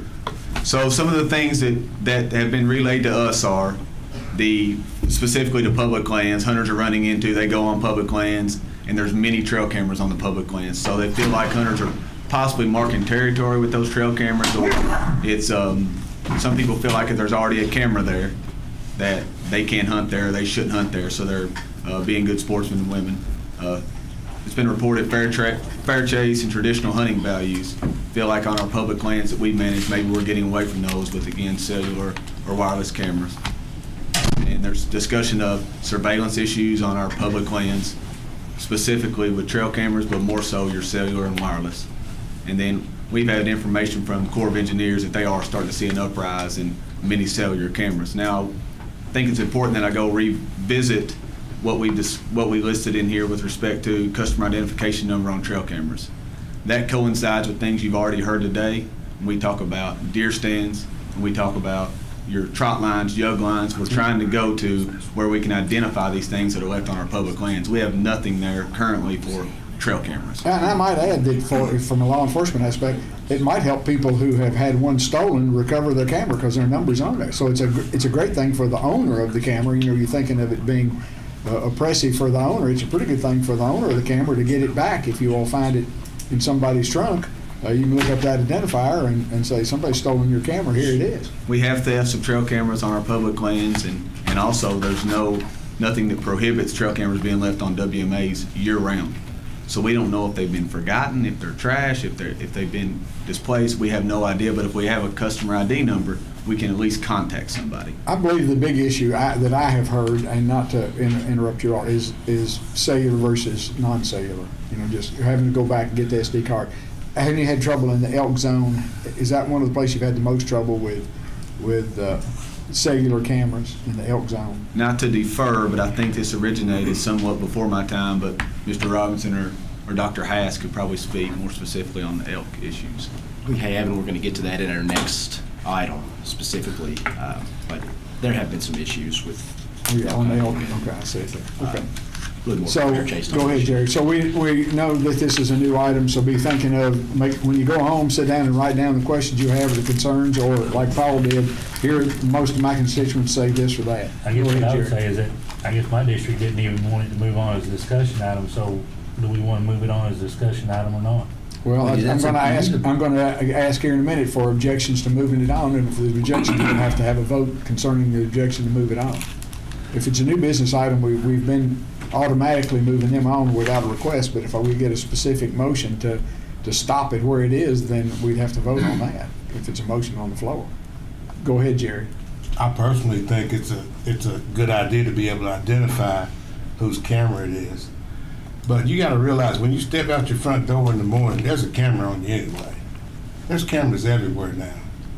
And so to think that just because you put a camera up, that's your specific area to hunt, it's probably, it's just not, I wouldn't think that.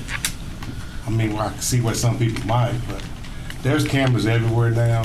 I don't see what the big deal is. If you're not doing anything wrong, you should be okay.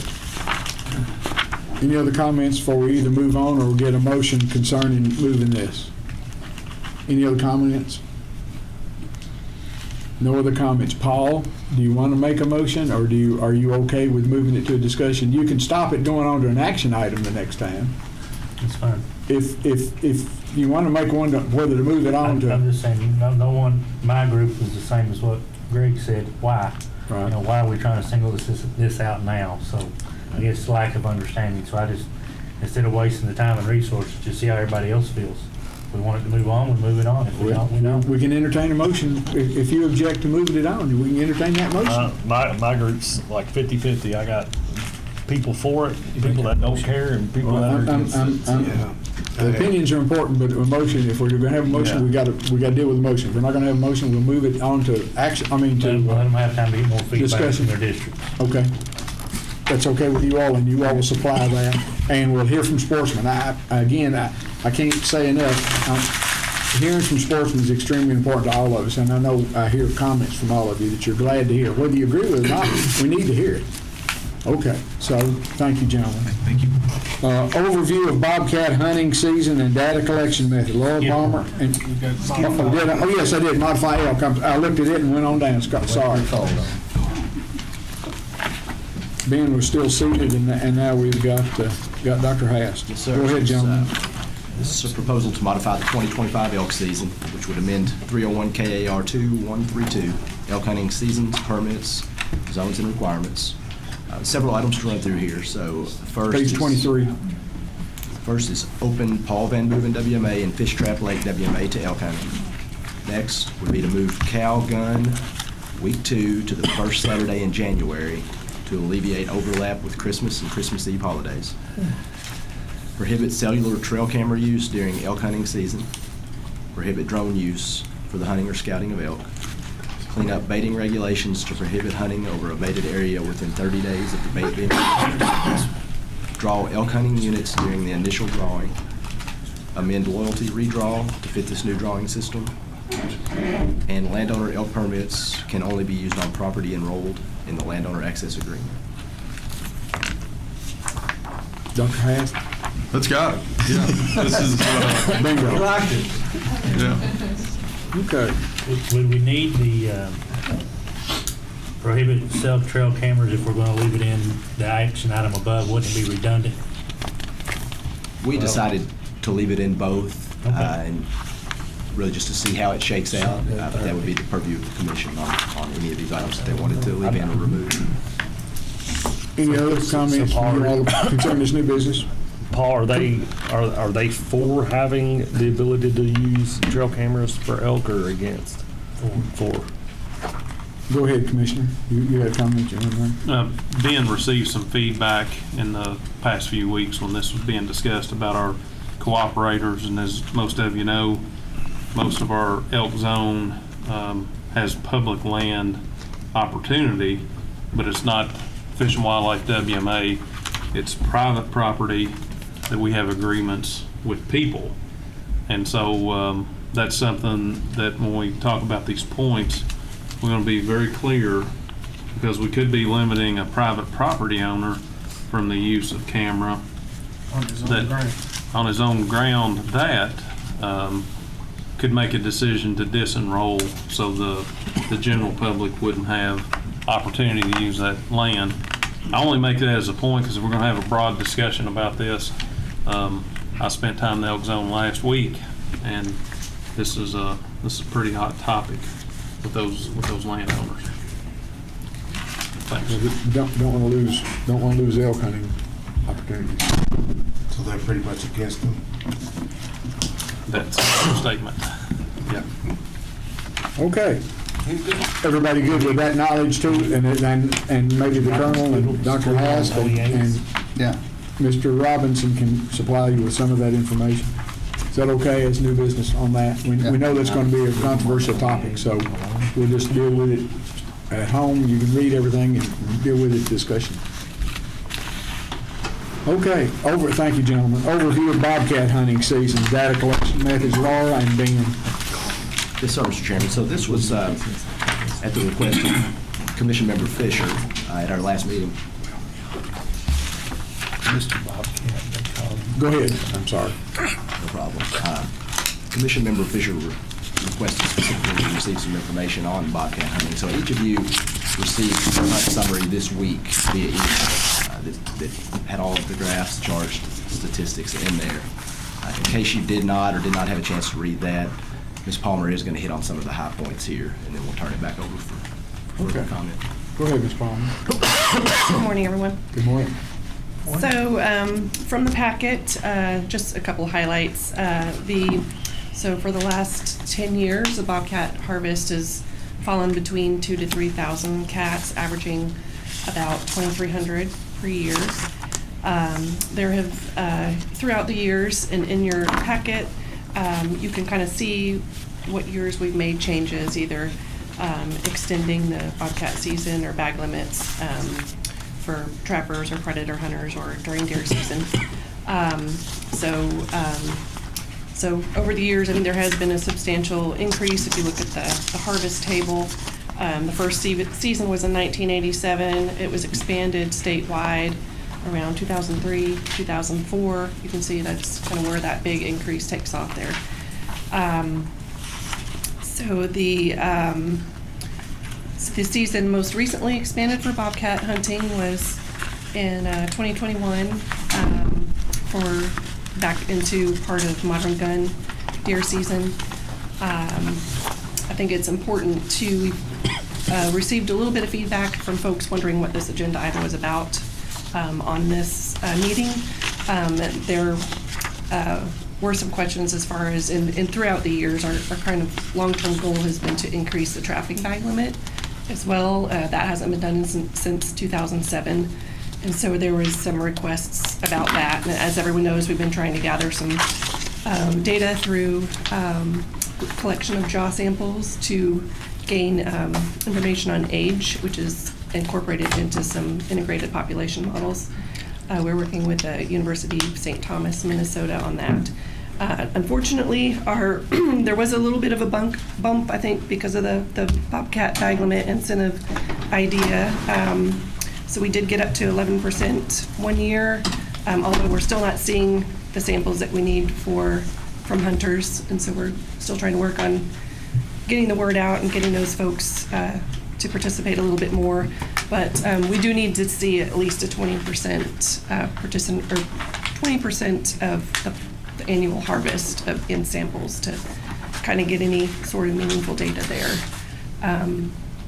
But I think those are the high points, unless anyone has some questions. So are you going to bring a discussion item if this new vision, or is this kind of an informational update? You're going to bring something that you're going to propose to change about the season?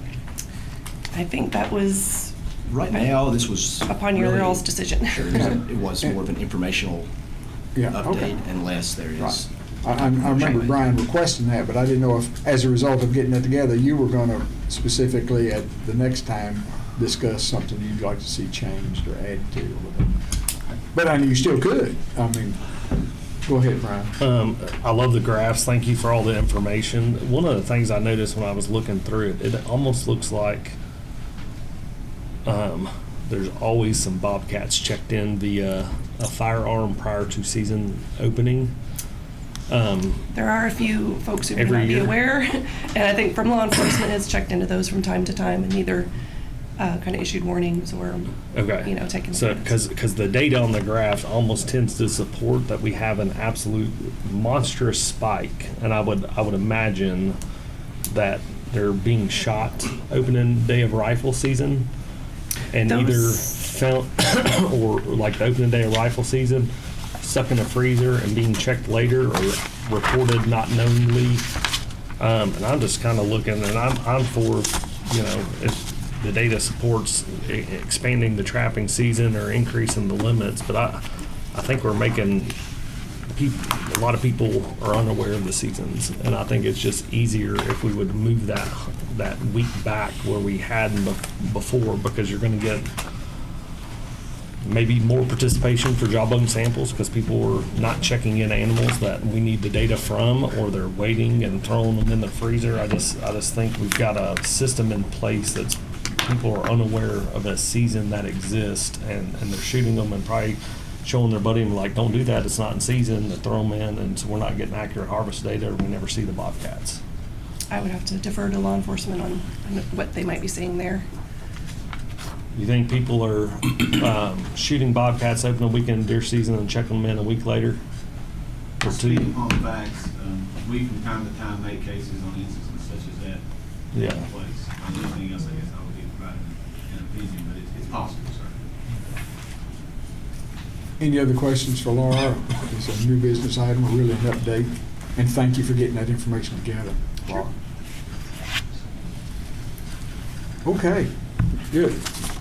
The next item as a new business item is modification to the permitting criteria, holding criteria, and area requirements for multiple permit holders and facilities types. Doug, I have you down here as saying something about that. Is that correct? Are you aware that you were going to present that? What is it? But Mr. Chairman, I'm happy to introduce that. Okay, you might stand on board here for a second, Doug. The very last thing on the written agenda, I think we've got maybe one or two other things that somebody wants to say, but modifications permitting criteria. Go ahead. Yeah, sure. So this would be to amend 301 KAR2. Speak up just a little bit if you can. I know you can't hear yourself talk. I can hear, I'm sorry. Amend 301 KAR2041, shooting areas, dog training areas, commercial foxhound training enclosures, and bobwhite shooting training season. It was recently brought to our attention that some recent regulation changes seem to limit smaller acreage foxhound training enclosures from operating, and we wanted to bring that back before Commission for additional discussion. Doug, any input you want to say?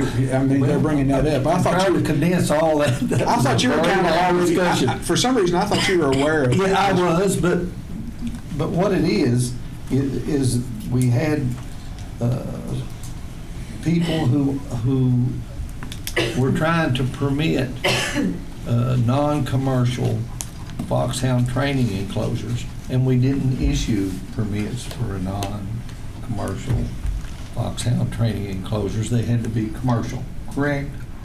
So that was the rub. When people were submitting them, they couldn't get the permit, but they didn't know why.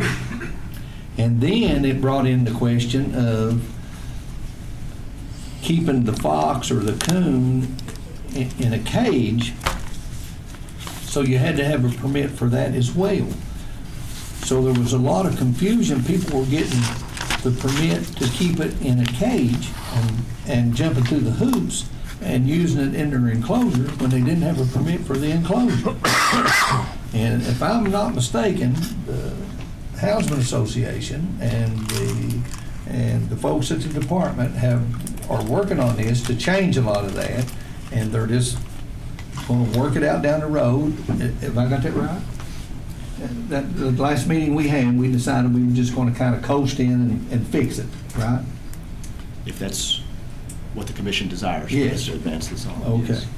But there's a lot of stuff up in the air that it's really confusing. So are you all going to provide that historical aspect in a discussion item? Maybe get some of the, what he's just talking about if you don't have the permit to do this, and it's not going to, you all provide some of that, so. we can work that out. Because Everybody was Doug- well-meaning, it's just they were not, On the same page. yes, it was everywhere. Okay. We was having a time, especially the acreage and the particular kind of species they had, whether, and it's a real complicated thing, and a lot of people, there was no wrongdoing here anywhere. Everybody's well-meaning, but it needs to be worked out. Do you think they're aware? Do you think I know they are. I met with them. Okay. Yes. Okay, so y'all are working that out Yes. behind the scenes? Yes. Okay, good. So maybe that'll be cleared up, or we'll have a better So understanding. there's nothing really to vote on, is there? No, there's nothing to vote on. Okay.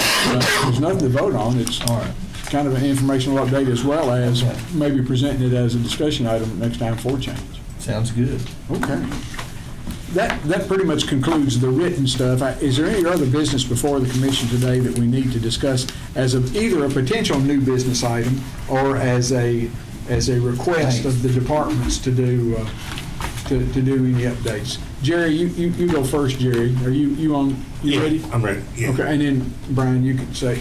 And let me remind you all, if you're not going to be here at this next meeting, it better be a request for the department to do something, because you won't be able to present it the next time. So if it's something that you want as a new business item, you need to coordinate that effort that you've got, if you can, with the department under which you're asking the request, because if you don't, you'll either be presenting it by yourself because somebody in the department doesn't agree with it. So if you're going to mention it today as a potential new business item, and then get with the individual who would be carrying that for you, carrying the water for you, I think that is the way to do it. But I'm just saying that ahead of time, because you won't be at the next meeting. So if you've got a new business item, you're not going to be able to present it as a discussion item next time, but somebody needs to carry the water for you the next time. Okay.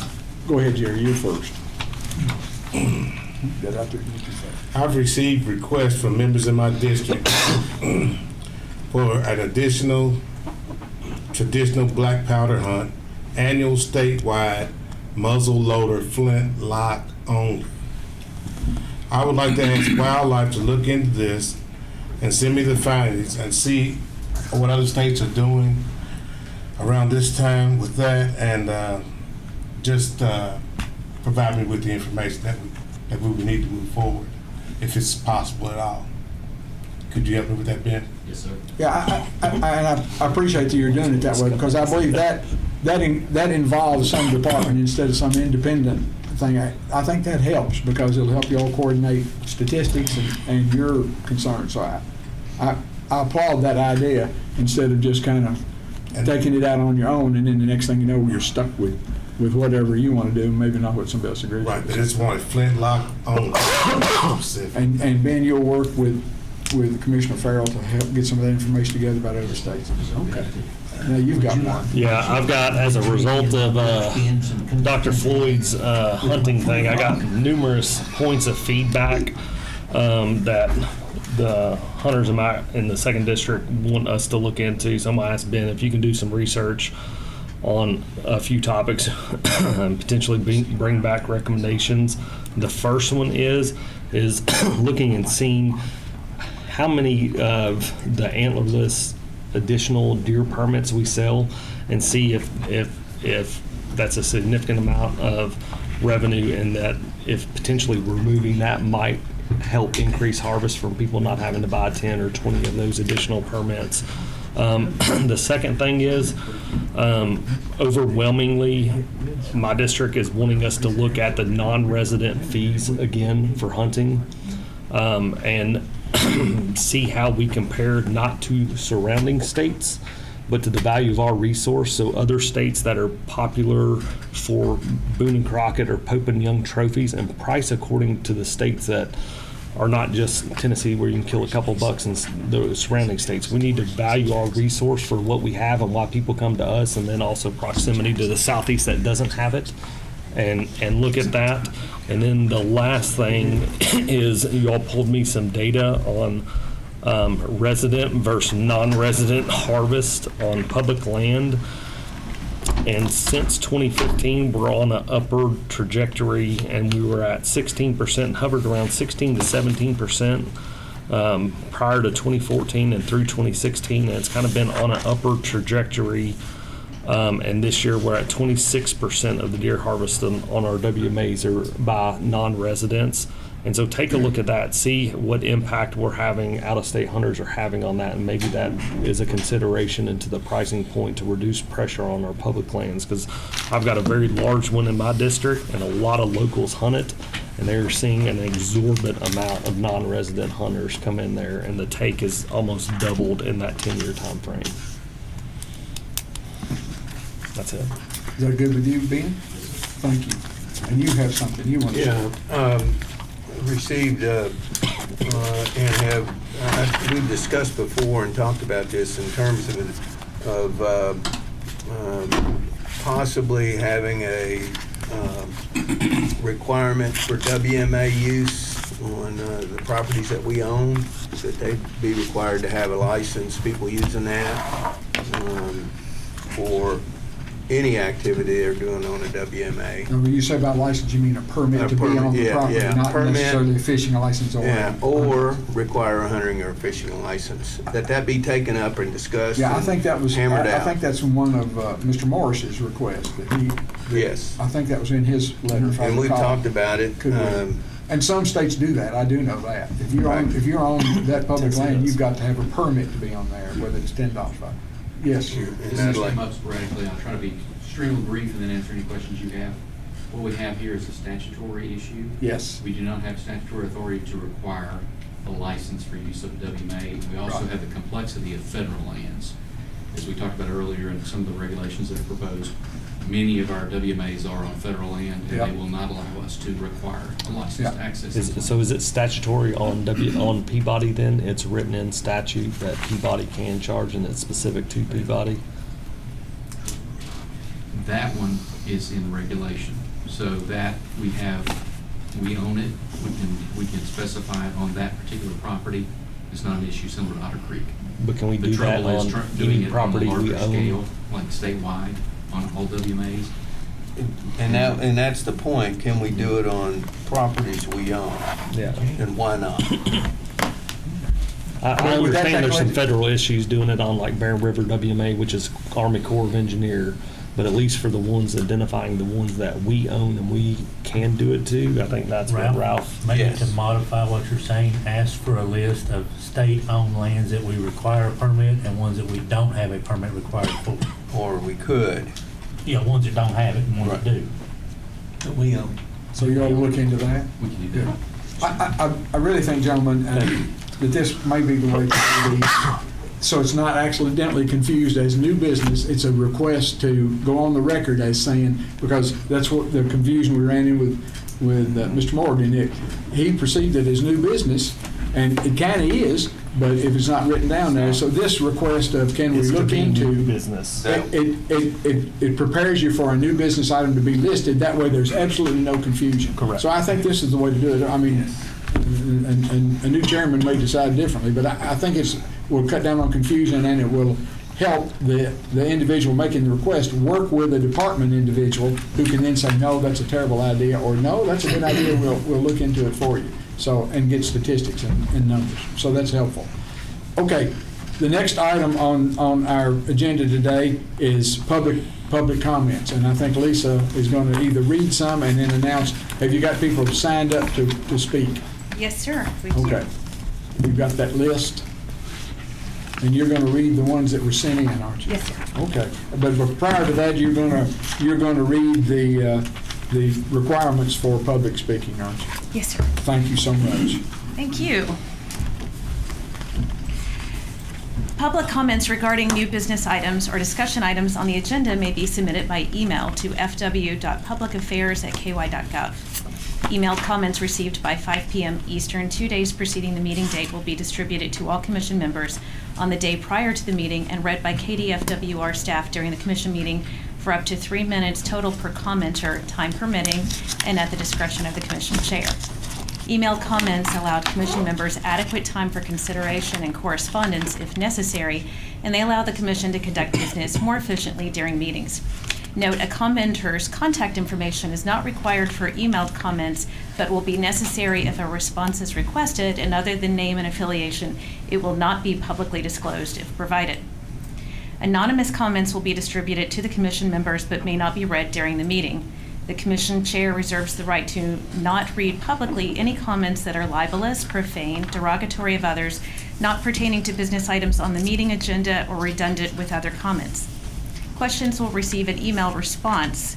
Commenters should include commission meeting in their subject line and include in their email message their first and last names, Kentucky counties of residence or state of residence if a non-resident, and organizational affiliation and position if they are an officer or official representative for a particular organization.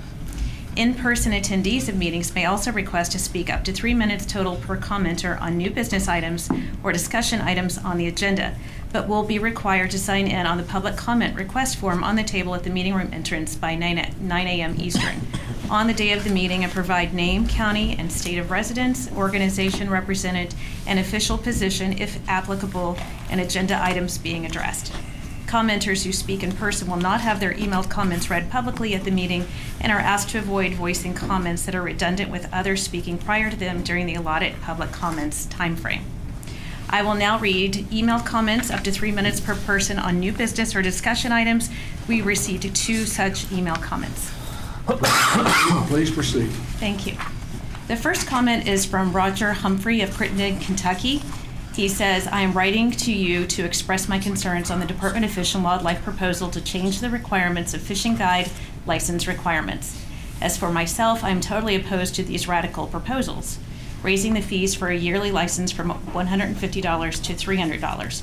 I was told direct from Commissioner Storm that this is not being done to raise money for fish and wildlife, but just to get in line with adjoining states. Why do we as Kentucky residents and sportsmen have to do something just because someone else is doing it? Keeping a daily creel log and filling online to Fish and Wildlife Monthly, or stand to have your guide license revoked. Excuse is that this information is to help the biologist. To be honest, how accurate do you think the data will be? When filling out your yearly guide license application, you must also list your tax ID number. Why? They say it will not be used or information shared with the Department of Revenue, but why even ask for it? To date, no one has ever gave an explanation of why this is necessary. I'm very disappointed in Fish and Wildlife that they have pushed for these changes, and very little, if any, research has been done, and really no communication with licensed guides to give their opinion. I've heard many say that they will either give up guiding or just guide without advertising, without a license. I truly hope this does not happen. I'm also an elected magistrate here in Grant County, and I have expressed my concerns to Commissioner Storm. I've also expressed my concerns to several elected state representatives and Kentucky legislators who agree with me on this issue. And will all the commissioners be provided with that letter? Yes, everyone received it this morning. I did look at the packet. Thank you, Lisa. You're welcome. You have a second, I think. Yes, sir. The next comments come from Ed Morris, President of 3rd District LKS and President of the United Bow Hunters of Kentucky. In the interest of time, I will read only the comments concerning today's discussion items or new business, but the commission members received the entire email. Right. He says, I would like to pass on the consensus of the LKS clubs in the 3rd District. Catfish and pay lake issue is at least moving in the right direction. It would be nice to see language asked that eliminates live transporting. Speaking on behalf of UBK only, as this issue came up after our district last meeting, we are adamantly opposed to extending youth and muzzleloader season in October. This adds 10 additional hunter orange days in zones 1 and 2 and 5 in zones 3 and 4. Bow hunters continue to get hammered every time a time frame of a type of weapon is expanded. In addition, we will be removing more bucks from the breeding pool prior to breeding season and losing those genes. Also note this increased pressure on the deer herd will have a detrimental effect during modern gun when most deer are harvested, as deer react very negatively to increased pressure. KDFWR constantly promotes itself outside the state as a premier big buck state, and killing more of them prior to breeding season is not the way to meet those expectations. Also, unfortunately, due to telecheck, it is our opinion that many bucks will hit the ground during the extended muzzleloader season, and those folks just wait until modern weapon to telecheck it in or claim it is an archery kill. If you want to kill more does, extend the December muzzleloader season, maybe add in a doe-only modern weapon season in December, and eliminate the $15 tag for additional deer in Zone 1 counties. Shooting mature big bucks prior to breeding season is not done in any state that I'm aware of in the quantity that will occur under these recommendations. Regarding bear season, why only Wayne and Clinton counties? I understand the damage to crops, but the other counties should also have the same opportunity. I bow hunt bears there every year, and as we come in behind the dog season, the bears are almost all nocturnal and very skittish. The hound hunters kill far more bears than bow hunters and are given ample days to do so. Bow hunters kill very few bears, and unfortunately most of those are overbait, illegal, but it is impossible to catch in the mountains of eastern Kentucky. Just like the December gun season for bears, it is very difficult as with cold weather. The bulk of them have already denned up. Bears now have become a big problem in eastern Kentucky, but unless you are a hound hunter, your chances and opportunity are very limited. Open the 14-day proposed season to all bear zones. Regards drones and cellular cameras, the intent is good, but enforcement will be an option. What if I live in the elk zone but have my cameras out for deer as I don't have an elk permit? The regulation also needs to state that cell cameras are prohibited during elk season in elk zone counties only. The way it is written could be interpreted as statewide. What about TV shows such as Kentucky Afield or Running in the Bluegrass and numerous TV and YouTube shows that use drones to film parts of their hunts? Are drones outfitted with thermal cameras allowed for retrieving downed game?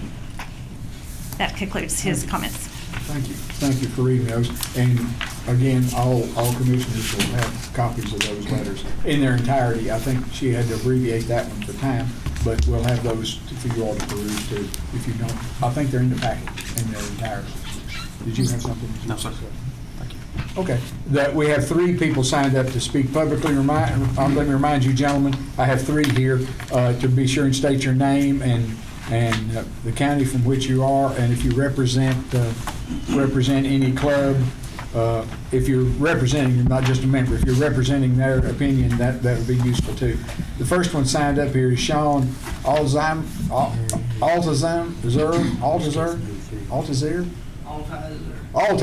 Sorry, Mr. Altizer. How about I just call you Sean? That'll work. All right, Sean, you're on deck, so. I'm on deck. I'm speaking on behalf of... Step up to that microphone if you would, and again, state your full name and what county you're from, and if you represent any club. Sean Altizer, Madison County and Anderson County, and speaking on behalf of youth hunters and muzzleloading hunters. Okay. In reference to combining youth hunting weekend and modern muzzleloading week. Combined youth only hunting weekend and modern muzzleloader season combining into a week pre-season. Merging the 2 into 1 and extending the 2 days into a week from Saturday to the following Sunday. This would allow youth hunters more time to harvest that trophy buck or their first deer. This would allow grandparents, relatives, parents, aunts and uncles the option to use muzzleloader to hunt alongside the teenager, teaching them the principles of hunting, marksmanship, and sportsmanship. This will allow muzzleloader hunters a week pre-season before modern rifle season to hunt their trophy buck. This will allow more time to harvest limited whitetails, reduce the number of deer vehicle encounters, help out the local food banks and Hunters for the Hungry, and also help out with photo ops for donation. The current youth weekend and early muzzleloader season isn't sufficient time for youth hunters or muzzleloader hunters to harvest a deer. This would give perfect opportunity for a mentor to hunt alongside the youth. Youth, grandparents, relatives have other in-depth commitments such as early morning daycare, getting youngsters onto the school bus, doing child care, and child care in the afternoons. Also, weekend and afternoon sports activities for middle age. The current muzzleloader weekend is sufficient time before gun season when the pressure skyrockets. For example, some muzzleloader hunters coach youth sports, have family commitments at home with supper, homework, and showers. There are also first responders that enjoy this and need more time. These folks work 12-hour shifts, have emergencies to deal with, and have to give months' notice in advance to take vacation days. Some get called out for severe weather and have to travel to other states, therefore missing a 2-day weekend. Medical workers have to jump and run at the drop of a hat, getting a call at 3 a.m. Many times medical workers are often too tired to even make it home and have to find a spare room to take a nap. A longer season would really help them out. This would also allow more time for hunters to participate in the Hunters for the Hungry program and consider donating their harvest to the processor to help their local community. Inclement weather for black powder. If there's any precipitation whatsoever, black powder is ruined. One example, if there's been rain, snow, moisture, etc., black powder gets wet and will not go off. There's all sorts of instances of having a hammer cocked on a whitetail. You add rain, snow, and try to fire it. You might get a pop from your cap or your powder. Sometimes you're lucky enough to get a second chance a while later. Sean, I don't mean to interrupt you. How much more have you got? Because your time is kind of out. Are you about done, or you got lots more? I've got lots more. Well, here's what I'm going to encourage you to do. Since your 3 minutes is up, do you have a copy of that you're going to send to all of us? Yes. That's what we're going to need, because your time allotment is kind of. I didn't even look up. Sir? I didn't even look up. That's okay. No, you were concentrating, and you're doing exactly what you should have been doing, concentrating on your concern. But if you'll send that a copy to all of us, I promise that. I'll make a copy. I promise you, or we'll get a copy right now. We get a physical copy of it now before we go today, so we know we have it. Thank you, Sean. Appreciate your time and your effort there. It's all nice and typed up. It'd take me 3 days to type that up. Mr. Nybert, you're next, sir, on the list. Mr. Richards, you're the third, so if you're kind of ready, you'll be after Mr. Nybert. Edmund Nybert, President of the League, Kentucky Sportsman. I'd like to thank you guys for moving the proposal by Dr. Floyd about the deer regulations forward. There's much more to be discussed on it. The 6 out of the 9 districts I was able to talk about, since we weren't able to meet before the meeting today, I reached out to them. They're all in one form or another opposed to it as written. As you well know, the league is all about R3, and we like the idea of expanding the youth hunt, but there's too many concerns from other groups that by doing that would absolutely limit some of their participation. The one thing that we didn't discuss today was the fact that as a bow hunter, during those now 15 days of October, I'm going to be forced to wear hunter orange because of the gun that's going on. So something else to think about. That was basically everything that we had issues with as far as the agenda today. Thanks for a short meeting, guys. Great discussion. I appreciate all your hard work. Thank you, sir. Mr. Richards, you're up, sir. Excuse me. Larry Richards, Kentucky Anna Chapter of Safari Club International. I want to thank you guys for the work you did. It was wonderful. I've been a proponent of the outfitter scenario for years now, and I thank you for taking that up. You made my discussion on coons moot, and I appreciate that. Again, thanks Commissioners Fisher, Swallows, and Morgan for the work they've done the last couple of years. I know we've not always been on the same side, but we've been in the same room. So thank you much, guys. Thank you, Mr. Richards. The only other thing we have left on the program today is the election of officers. As you recall, our bylaws call for annual. I think Sportsman 2 asked the question, why are you doing it? Because annually we have to do it. It's part of the bylaws to appoint or to elect a new commission chair, a new vice chair, and a new secretary. But before we do that, I kind of want to parrot Commissioner Storm's concern about, and Mr. Richards' concern about the three members that are leaving us. It's kind of a sad responsibility of mine to bid farewell to these 3 fellow commissioners who are attending their last meeting today. Ryan Fisher of the 2nd, Ralph Swallows of the 3rd, and Doug Morgan of the 8th District. I know he's expressed his appreciation, but I want to personally thank each of you for your dedication, for your professionalism, and your shared wisdom in your years of service to the sportsmen and sportswomen of Kentucky. Muhammad Ali once said, "Service to others is the rent you pay for your room here on earth." Well, I submit to you all that these 3 fine men have paid their rent in full. So please join me in thanking these gentlemen for their years of dedicated service.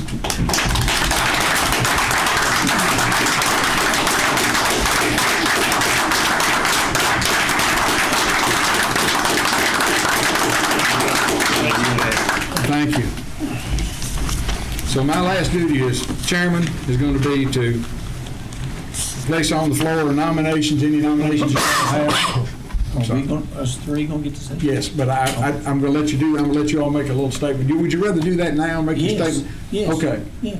Okay. Since I'm going to start with the districts, I'll start with that. I was going to let y'all do it right after election, and then he was going to close out. But go ahead. Yeah, all I gotta say is I want to thank you guys for having listening ears, and whether we agree or not, you've always been cordial, and I think we've worked in the common good for the sportsmen and women of Kentucky. So it's been my pleasure and honor to serve with each one of you all. Couldn't have done it without the help and support of the department and their team members. And I know when I came on, it was kind of like, did we get to talk to him, or should we talk to him? And I'm glad y'all kind of got to know me as a person, know you could talk, because there's a lot of great conversations I had with people that I felt like they couldn't approach me, and we made an impact. And then the last would be the sportsmen and women in my district. Started that Facebook group, and sometimes it would get contentious, but most of the time we would have good conversation without it erupting into a fight. And I think that's the most important thing, because I didn't always just go with my opinion. I've listened to them. People showed me different perceptions, and we've made a real impact. And we did it in a way where we put the good of the biology and the desires and competing desires of sportsmen and women across the state, because we're all on the same team, whether we have different interests or not. And I think we lose sight of that as a group, because there are people out there that want to strip us of our rights to be able to do the things we love, whether it's coon hunting or turkey hunting or duck hunting. We're all on the same team, just not playing on the same field. And we have to remember that we have to work together, and we can move mountains. And if we're divided, we're easily fractioned by the PETAs of the world. And so I want to remind all y'all about that. So thank you, Brian. Ralph? Thank you, Mr. Chairman. It has truly been an honor to serve with you gentlemen. And I appreciate and am honored to have served the state, the sportsmen of the 3rd District, and worked with such a fine group of men, fine group of professionals in the department, and a tremendous group of people in the 3rd District that are conservationists and hunters and outdoorsmen that have great compassion and conviction about what we do. And I've been a lifelong outdoorsman, hunter and fisherman. I don't remember a time in my life that I didn't do it. And it's a great heritage that we have.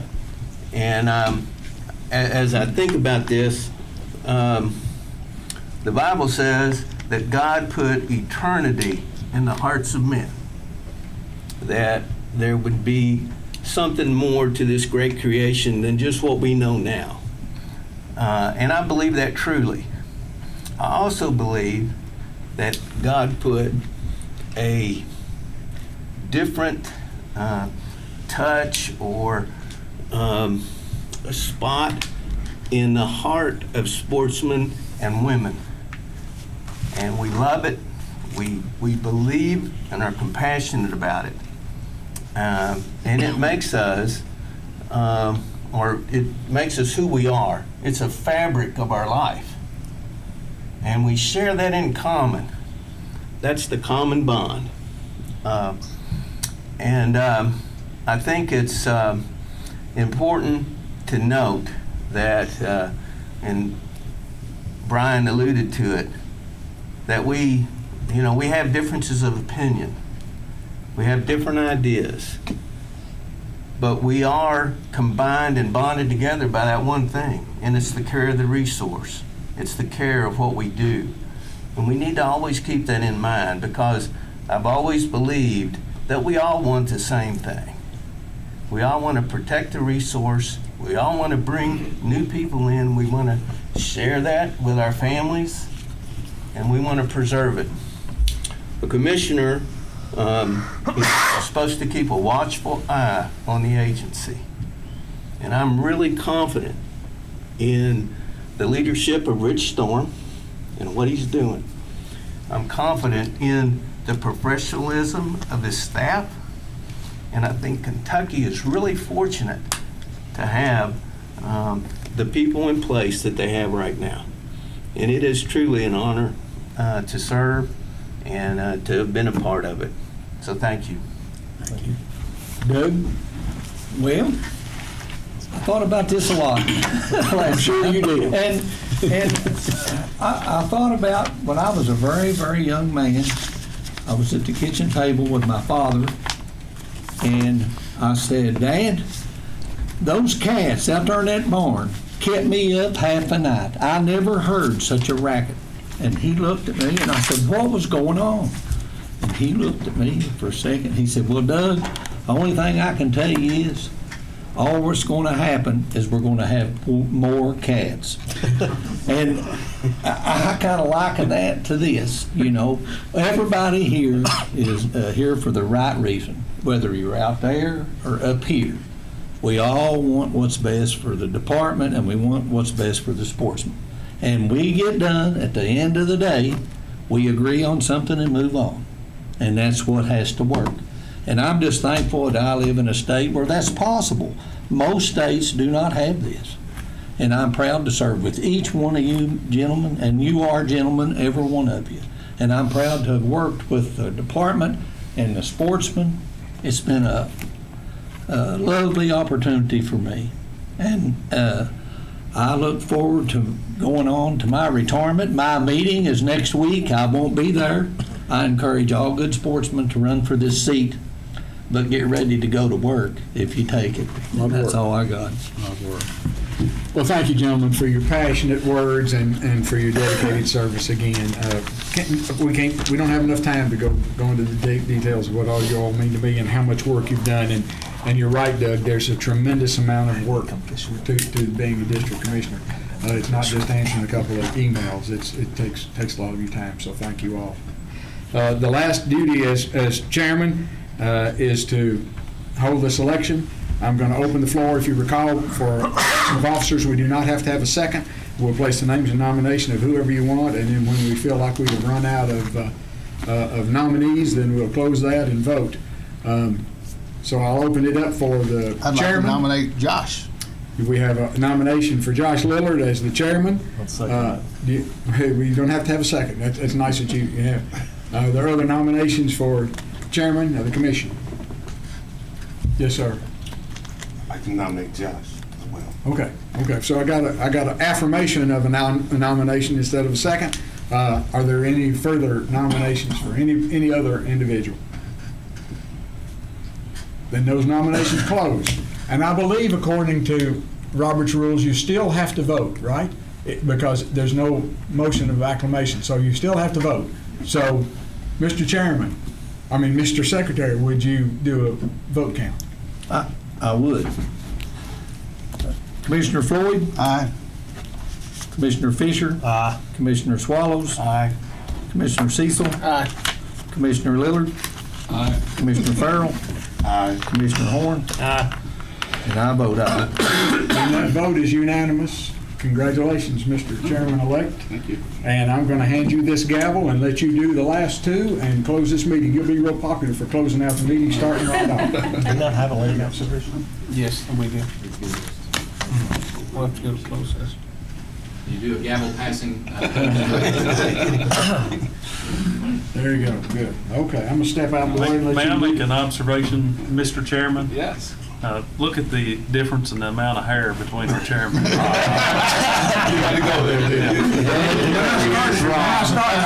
going to interject a little thought. When I started here 3.5 years ago, don't look back and check and confirm this, but when I started here as the chairman 3.5 years ago, that's how long I served as chair, I had full head of hair. So good luck. That's a lot. Switch the nameplates now. Those of you who know me know that's a lot. Yeah. Well, thanks, guys. It really means a lot that you guys want me to do that, and I'm looking forward to the opportunity. Definitely got some big shoes to fill from Carl's, for sure. So Well, with that being said, we have to open up nominations too for the vice chair and secretary role also. Mr. Chairman, I nominate Greg Cecil for the vice chair. Any other comments about a nomination for vice chair? All right, Mr. Secretary, can we take a roll call, please? Commissioner Floyd? Aye. Commissioner Fisher? Aye. Commissioner Swallows? Aye. Commissioner Cecil? Aye. Commissioner Lillard? Aye. Commissioner Farrell? Aye. Commissioner Horn? Aye. I vote aye. That's all I voted this time. He- Oh, I see. Oh, hey. I get the vote finally. I get the vote. The chief and anyway. You're only a chief. And then lastly, we need to make a nomination for secretary. Any nominations for secretary? Right here. No, I refuse. He and I are lame ducks. I nominate Jerry Farrell. They did that to me about 3 years ago. I agree. Second. All right, Mr. Secretary, please take a roll call. Commissioner Floyd? Aye. Commissioner Fisher? Aye. Commissioner Swallows? Aye. Commissioner Cecil? Aye. Commissioner Lillard? Aye. Commissioner Farrell? Aye. Commissioner Horn? Aye. I vote aye. And Commissioner Carl? Aye. All right. Okay. Just close it out. What do we need to do? Those were dropped. Okay. We don't have that to deal with. Thank you for asking. All right. So all you do is. With that in mind, I'd like to make a motion that we make a adjournment of the meeting. No, you can't make the motion. right, I'd Mr. like to- Chairman, I make a motion that we adjourn this meeting. I second that motion. All in favor? Aye. Any opposed? We're over. Thank you. We're not going in. It's not 4 o'clock. Is that it? At the end of it? We'll go over it.